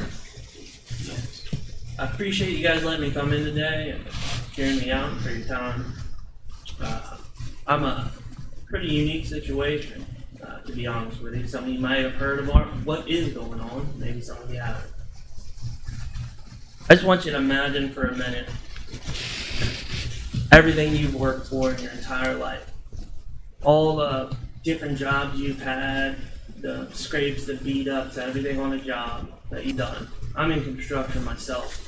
So, and you've taken everything you've ever worked so hard for to only have it threatened to complete loss for everything you've ever worked for, ever. I bought a home in Ridgecrest Estates in Phase 2. 2/3 of my house is on my neighbor's property. Not a little bit, not even half. My entire septic system, my leach field, all on my neighbor's property. On my property, I have a well pump. The neighbor next to me, I got some of his driveway. And I got 1/3 of my house. That's what I have. No, the assessor of this county won't even assess the property right now. Or really, most of all Phase 2, because of how many problems are. Now, I got a list of just a few that I got from all the neighbors of all the things. And I know coming in here talking, oh, I got drywall moved and there's a hole here and blah blah. That's not what I'm talking about. I'm talking about big things that went through permits that got approved. I got let's even for Phase 1, because it's just about a year old. And I didn't even know. I know all my neighbors now. Everybody. Who can say that in your whole community? You've talked to all your neighbors and you're friendly with every one of them. You know them by name, their kids, everything. That's the community we have.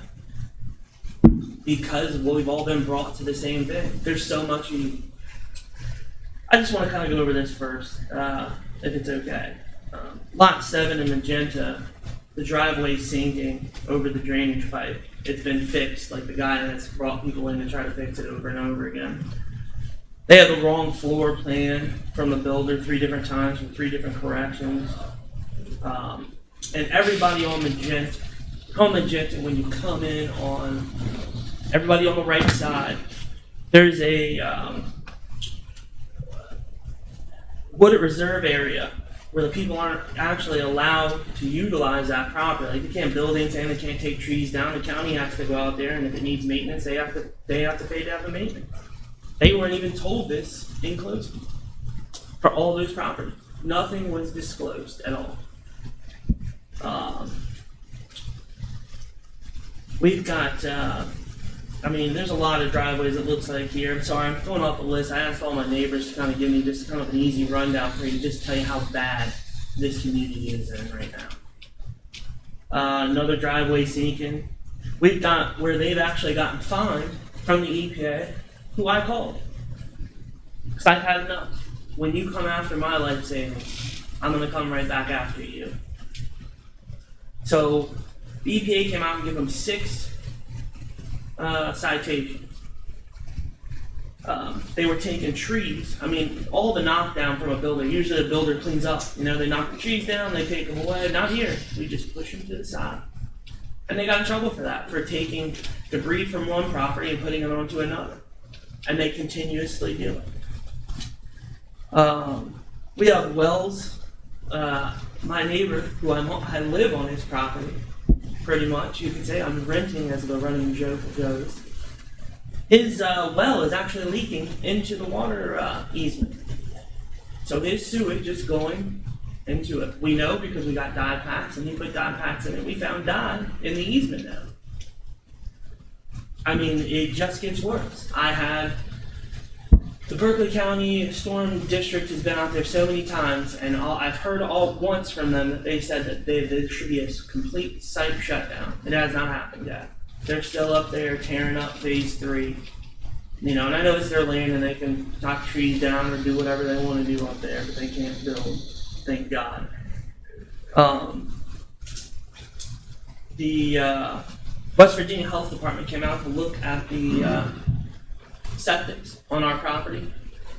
First from the Berkeley County Water Storm District said that they could not run the pipe because ours goes up a hill. So my septic's here, goes down, goes through the easement, and up on top of a hill. You can't run a pump pipe through the water easement. If it were to burst, that's just sewage going out into the water easement. So if you had water going through there, it would go into the rivers or whatever. People, got cows and farms around us, Said that he couldn't do that. And he didn't see how they got a permit.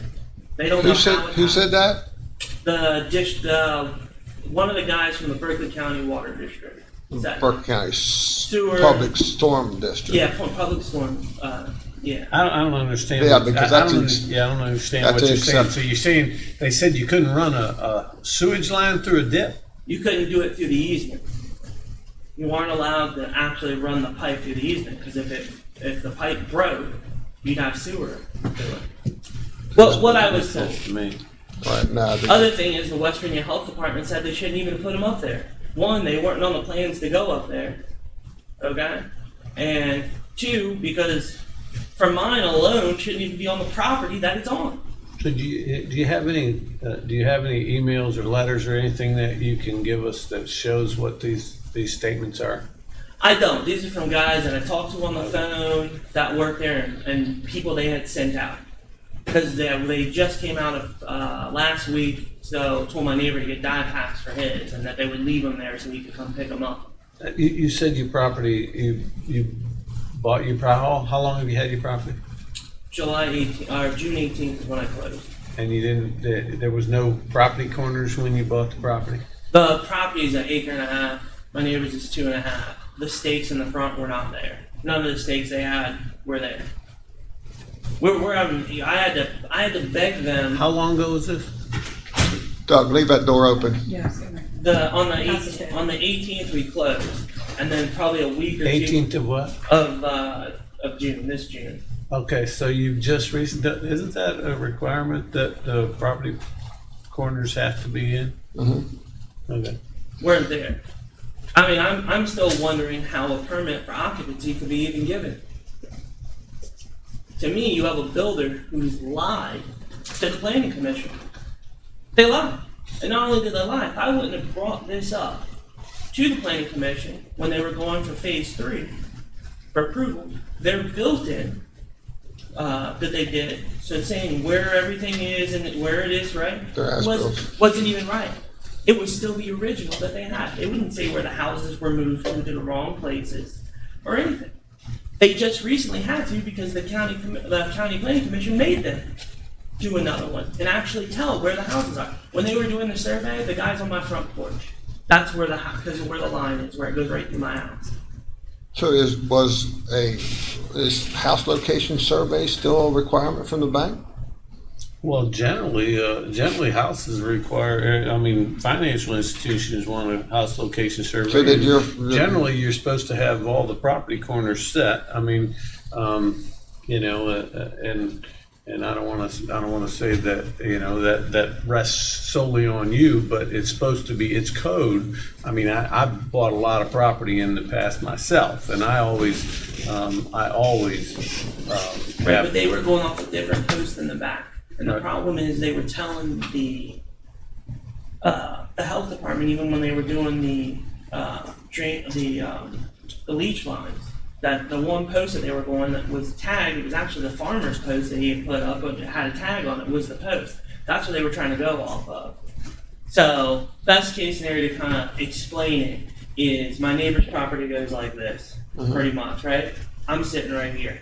My leach lines are up here on the field, but they have a line where they had, gone. They said, no, your property's sitting here. This is the real line. It isn't. My neighbor invited me over for a nice dinner and told me what he had found. So we went out there and measured the back, 410 feet. It was past my house. And then I had to fight them to get a survey to come out to realize they're wrong. I already have everything from them saying they're wrong. My thing is, how do they keep getting permits for half the stuff that's going on here? I got another guy on Magenta who closed his house with where you'd have your lights hanging on your ceiling in the basement, unfinished basement. So it was just wires. There was no light. There was no cover on it. I know that's against code. I know because I'm in the business. Yeah, but let me remind you that there is some people out there that will do that after the inspection's done. We have no control over that. I'm just saying. Understandable. I got people with foundation cracks, leaking water in their stuff. There's so much erosion there. One of our neighbors paid over $6,000 to have dirt brought in, topsoil, washed away. $6,000, like that. We have done and done. I'm wanting to know who is getting. I can stop at the occupancy permit. Who gives somebody an occupancy permit on a house that's on somebody else's property?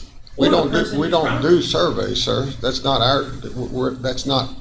our job. But you give the permits out. Do what? You guys give the permit out. Okay, I'll go another one for you. Another neighbor down the street didn't have gutters on the back of her house. They said they would not, the inspector said they wouldn't give them an occupancy permit until it was fixed. They jerry-rigged something up. On the same day she was supposed to close, 3 hours later she has an occupancy permit. Something is faulty in this system. There needs to be more checks and balances. I'm at a total loss. I want you to kind of grasp that. I'm going to grasp if I went to your house and told you that everything you have is worthless because after all the years, we draw a line through the middle of your house and you have nothing.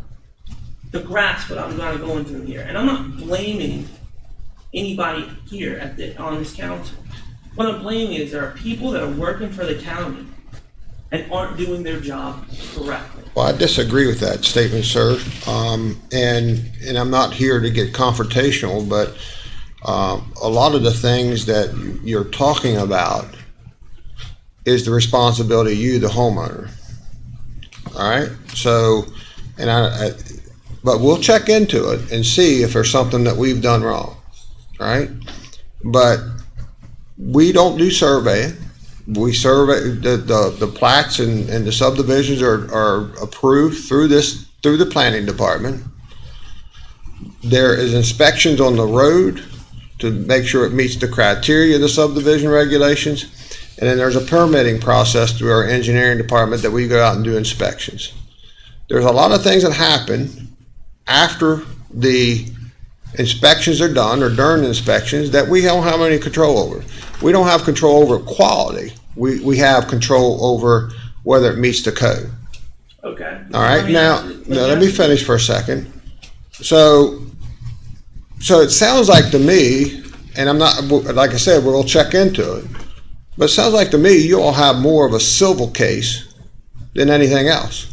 Go and sue the contractor or the developer that done your subdivision. I'm not saying that I'm not. Right? But for us to turn back around and say you made the statement of somebody buying $6,000 worth of topsoil, there's 3 of us up here that know how to deal with dirt, and if you get a hard rain and you didn't stabilize that dirt properly, absolutely it's going to wash. Is the whole $6,000 going to wash? No. But is it going to wash? Absolutely. If you didn't stabilize it. So, and the pipe going underneath the easement to get up on the other high side of the property is a common practice. Now, if you got a complaint about the health department about the septic system not being in the septic reserve, and there's documentation that there's proof of that, that's the health department. That's not us. I've already talked to them, and they said that they aren't a part of enforcing anything.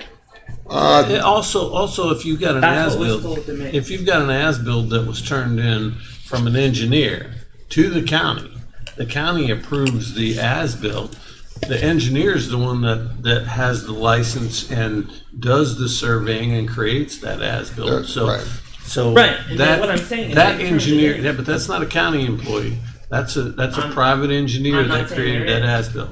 But there's no, from what I was told, there's no check and balance to where they actually set the house. It's more like the surveyor's supposed to, what I got from the assessor's office was that the surveyor sets the plot, the surveyor sets where the house is supposed to go, and the surveyor sets where the septic system is supposed to go.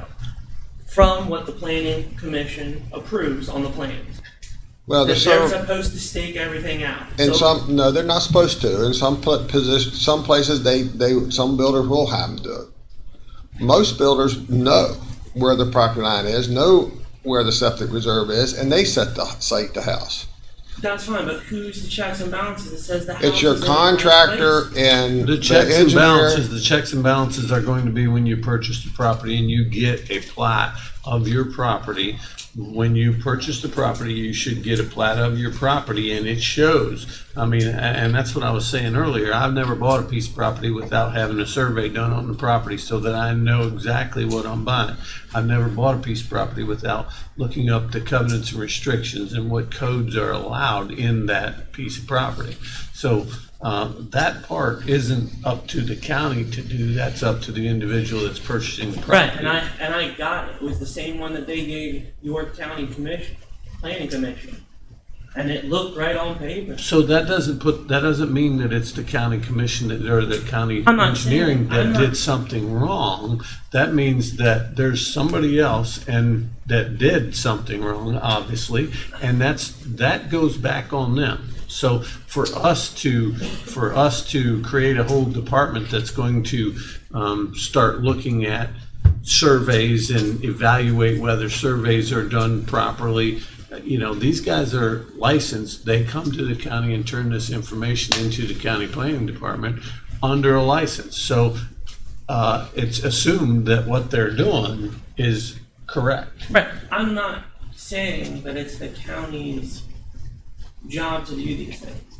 I'm saying that you have a builder in your county with 2 other subdivisions, and as you can, I'd love to invite every one of you out there, so you could set your eyes on what this place looks like. Our road is sinking. From when I even bought the house, the road is sinking. I'd love to invite all of you. You can all come out. I'll throw a huge party for you. You name what you want. I'll have it there. Because that's how bad it is. And you're saying, yeah, he's giving me the plot plan and everything where the house was given to me, just like it was given to the county. And he lied to you. That's what I'm saying. That's what I'm here for. I'm here, one, I don't see how occupancy permits can be given. It's just not my property that I have another problem with. The guy across the street from us got the same issue. A corner of his house is cut. Where it's all the other neighbors because they didn't set the houses right. And there's got to be something that we can do so this doesn't happen. Where somebody says that, that house isn't supposed to be there. It's supposed to be over here. You can't keep building. How can you give an occupancy permit? I've got the assessor who won't even touch the property now. For me personally, or my neighbor's property. And everybody recently has got their little tax form that came in, you list everything. I can't. I've had to call up there. I've lived in Berkeley County for 11 years. Probably not as long as most of you. But I've always paid my taxes on time. I've always filled out the sheets and did what I was supposed to do as a tax-paying citizen of this county. Now I can't even do that. And when it comes to this builder and him lying, he's lying to you. He is lying to this county on everything he's doing out there or what he's done. That should go somewhere. Why would you want somebody building in your county where we're talking about new taxpayers moving in, buying new homes, okay, in your county, and he's just lying to you? He just submit whatever he wants. Here you go, I can draw a house on here and submit it as plans to you for my new property, and we can just go. Because that's how it is. This guy is telling you one thing, and he's doing another. And everybody's just like, well, we'll look at this. And I know that the planning commission's, doing stuff right now for that department. Let's put it this way. If he's giving us bad information, right, and we got a legal standpoint, which we have our legal department here, or we have a legal representative here, all right? We will take the necessary steps. But it also sounds like you and your community and your neighbor absolutely has a case to go to court. We don't defend everybody in the county, right? Mhm. But what we do is we enforce the regulations, okay? That's what I can tell you that we'll do. But are we at fault that your house is on somebody else's property and your neighbors and other stuff? That's not our job as Councilperson Delia is. That's your check and balance is when you purchase the property. Now, is there something that we can do on road infrastructure? That's different. Yes, we can if there's a bond. But if it's a driveway, that's something that isn't bonded. It's not, doesn't fall under our umbrella, right? So I'm going to cut it off here and say we're going to do what we can legally do. But it sounds like there's more that you as individuals, as homeowners and property owners need to do. And that's going to be, so if this person that's doing this development and housing is an issue for you, there's legal ways that you can take care of that. Legal ways, but I came here today to ask this council to start pulling his permits. Stop letting him build. He's obviously lied to you. That's like if I got a contractor and I ordered him to redo my backyard and he gives me plans and says he's going to do it like this, and I come back 2 weeks later and it's done completely wrong, completely in the different side of the house that it was supposed to be. Would I let him keep doing work? Well, President Copenhaver said that we'll look into it. And so we can't just take your word for it. Obviously, we have to look at this and find out, and we have to look at it and find out exactly what's going on, look at all sides. I mean, you said the stormwater department said that the whole place should be shut down and shouldn't be going anywhere. And I have never received an email from the stormwater department that there was an issue that wasn't getting resolved. So I'm telling you what was told to me. I get it. But we still have to look into it.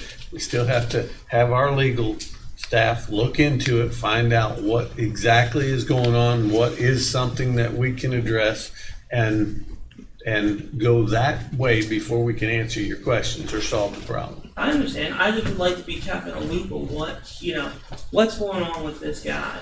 I mean, he's already, I've already gotten kind of a threat from him. The subcontractor that he uses has made homophobic remarks to neighbors in our development. I mean, this is what we're dealing with. We're not that community.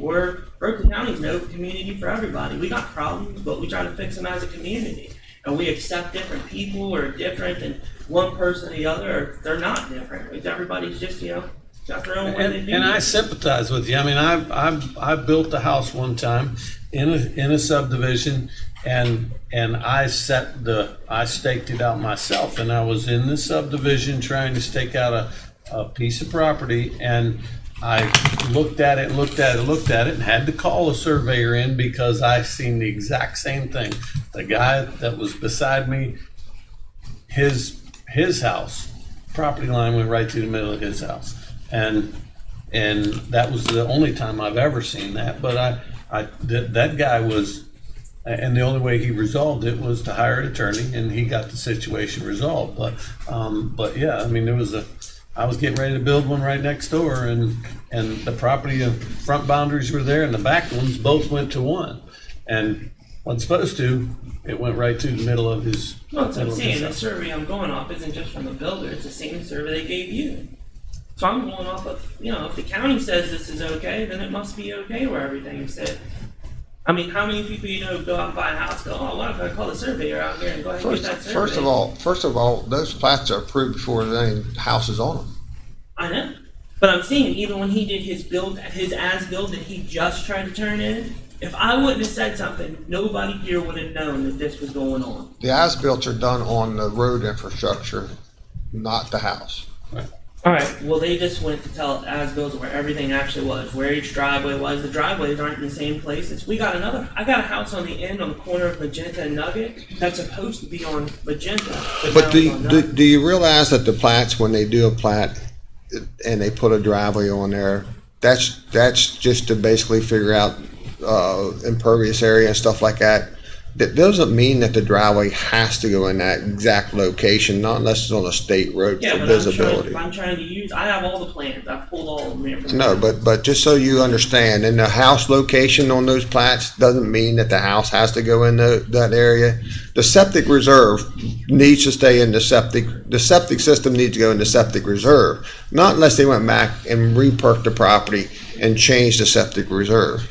Yeah, but on the plans that were given to me and the plans that the county has, they were supposed to be behind the house. On both those houses weren't supposed to be up on a hill, they were supposed to be right behind the house on the left side of each house. But then you have to go to the health department and see if they are ever approved to be moved, They re-perked. didn't, because I've already talked to them. Okay. That's why we've been going through it. I mean, I've took every step and talked to All right. everybody. Well, it's up to the contractor. The BRLs is up to the contractor. I mean, the guy that builds the house has to make sure that the house sits within the building right-of-way lines.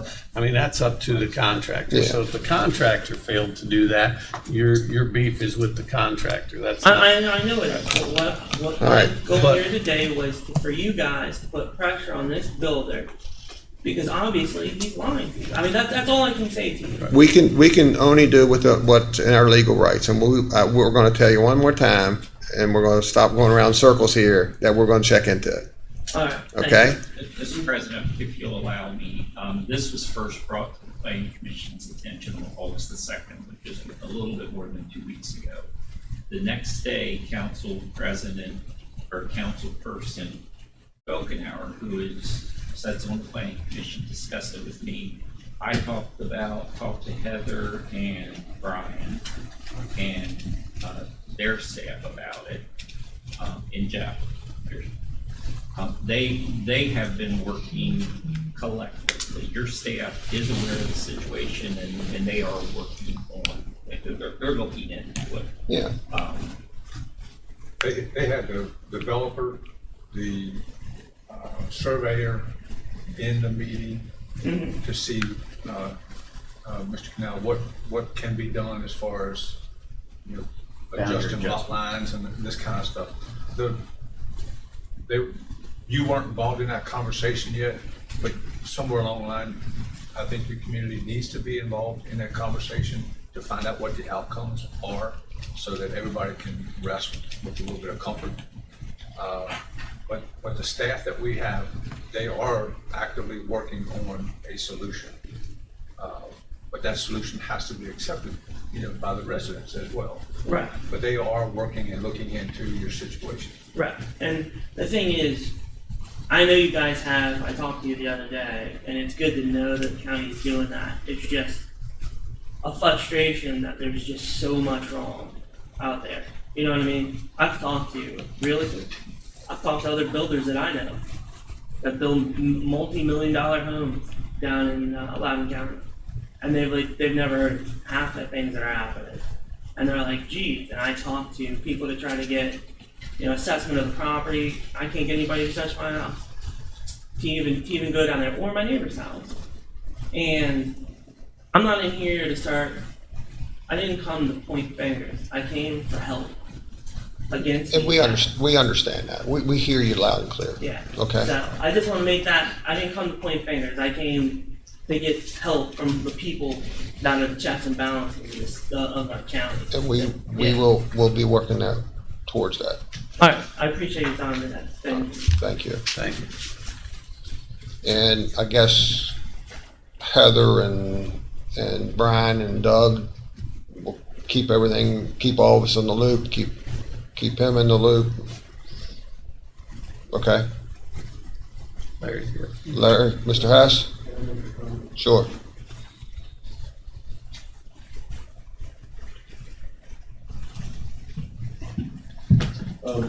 My office just recently, I was brought aware of the situation. You found this situation through your mapping?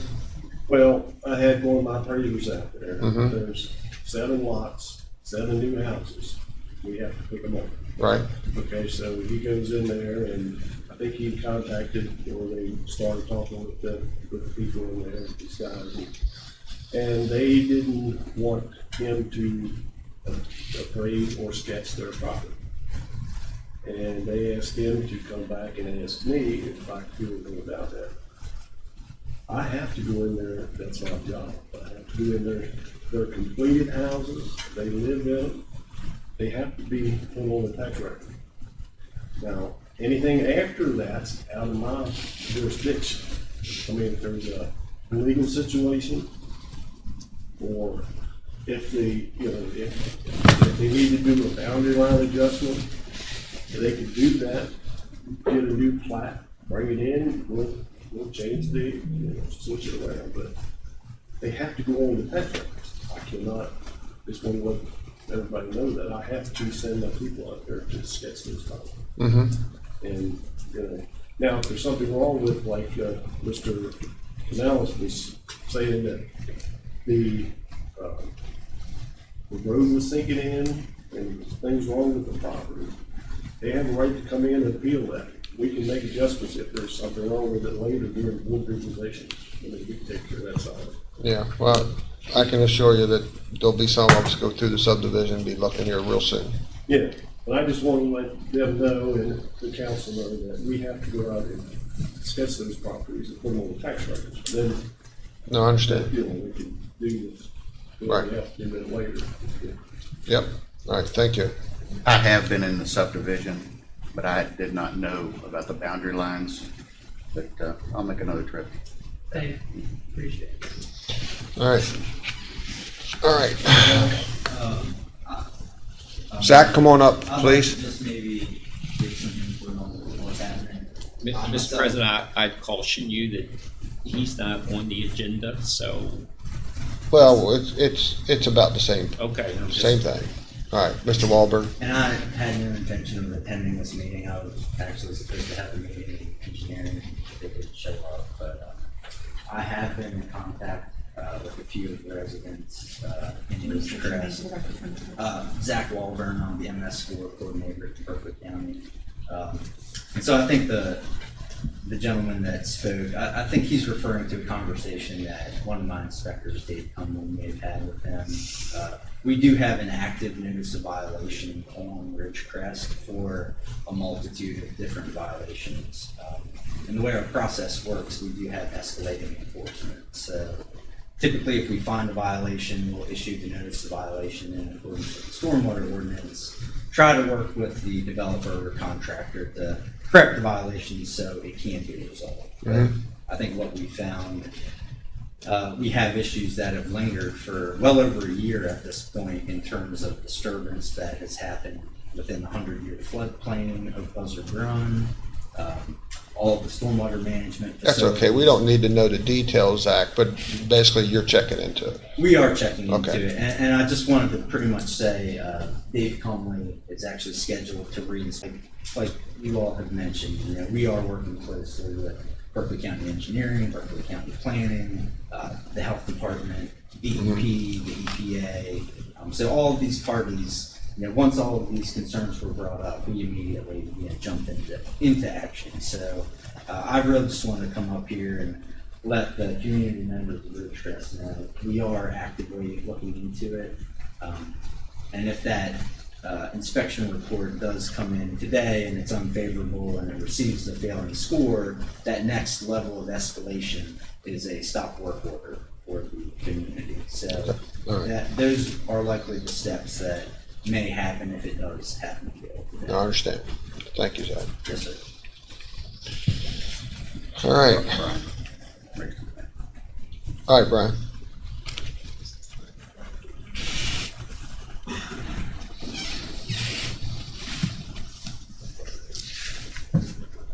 Thank you.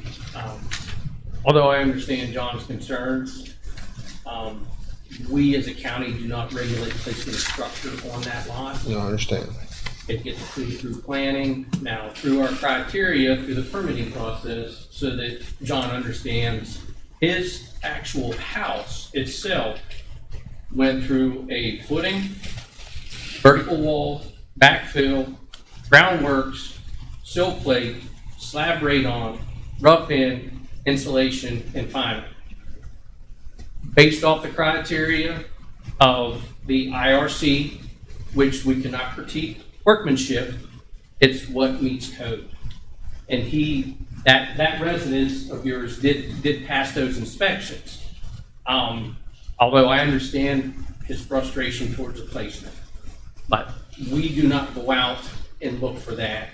We look for a building permit and the structure being placed on that proposed lot. I know this may not bring them any comfort, but the county, as we all know, holds bond money. And we still have bond money from phase 1, phase 2, phase 3, and a grading bond. And just to make the council aware, we currently have $659,515.20 towards that development between phase 1, 2, and 3. Yes, we have been in communication with Cheat Road Engineering, Jamie Hess, Mr. Petrie, and that to get a solution to this, which we understand is probably going to be going through a major plan change process through boundary line adjustments and that. This was just initial conversations. We have a plan of action. I know I can't satisfy the homeowners of Ridgecrest, but from a legal standpoint, we can make it right on paper. And I think Zach and Brian wanted to just come up and bring you all up to date about what's being done at the county level. You know, we take citizens' concerns very seriously here. I don't want you all to think that we're just, you know, here and going in one ear and out the other. You know, we'll try to see what legally can be done, and we'll keep you all abreast for sure. Because we do know, you know, that your investment in your home is the largest investment you'll probably ever make in your life. All right, so thank you. All right, moving on to the next agenda item, we have Allen Davis County Administrator State Budget Revision Number 3, Fund 001. Yes, sir. This is your monthly state budget revision number 3. Since the last state budget revision, which was presented and approved on July 29th, you've received 25 checks and ACHs. Just a couple things in passing. We did receive the $10,000 stipend from the Board of Education, which is to go into supplementing the Extension Services budget. We received $1,713 in reimbursements for IT services, $4,904 for law enforcement overtime for the Sheriff's Department, with $2,062 worth of that coming from Jefferson County. The state of West Virginia has finally decided to recognize your FDID number for our fire department. So we received a payment of $11 from the state of West Virginia in support of your fire department. I'll get you 2 gallons again. There you go. Then, of course, we continue to receive the reimbursement under the Safer Grant from Baker Heights BFD. The lion's share of the reimbursements, $203,501, is in the form of, as I mentioned earlier when you were discussing the DRC, it is actually reimbursement from the state of West Virginia for DHHR drug testing. The Dave Report Center is also providing some therapy sessions to the Eastern West Virginia Community Action Agency. So we've started to see some reimbursement of those services, reimbursement from the health department for QRT grant reimbursement, so on and so forth. So recommending that, of course, the $10,000 be placed in the extension services as they've requested, with $5,000 in travel and $5,000 in supplies and materials. The $1,713 placed back into the IT department's budget, $4,904 in the Sheriff's Department overtime budget, and $15,061 into the Department of Emergency Management as reimbursement for employee salaries. The remaining $204,364 will go into your contingency account. Any questions for Mr. Davis? If not, all in favor, I need a motion, I'm sorry. Move to accept the resolution for the budget revision, 00. Fund, Fund budget 001. revision number 3, To fund. state budget revision number 3, Fund 001. Yeah, got it. Sorry about that. All right. All right, we got a motion on the floor. We have a second. Second. Any discussion? If not, all in favor say aye. Aye. Anyone opposed? The motion carries. This time we'll take a break and reconvene at 1 o'clock. In executive session.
All right, we're back in session and need a motion to go in executive session for personnel matters. So moved. Second. Have a motion on the floor, second. Any discussion?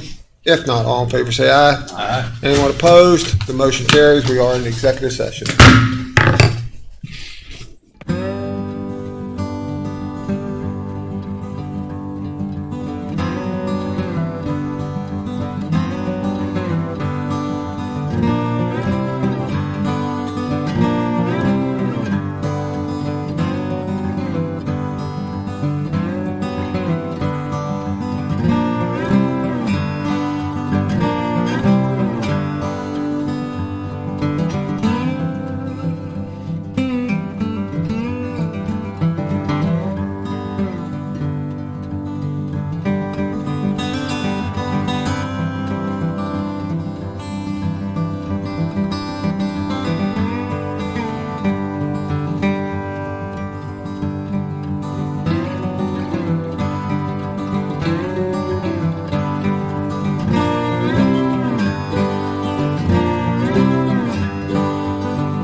we are out of executive session. There will not be any action taken from an executive session today. We'll be going back in executive session next week, but for personnel matters.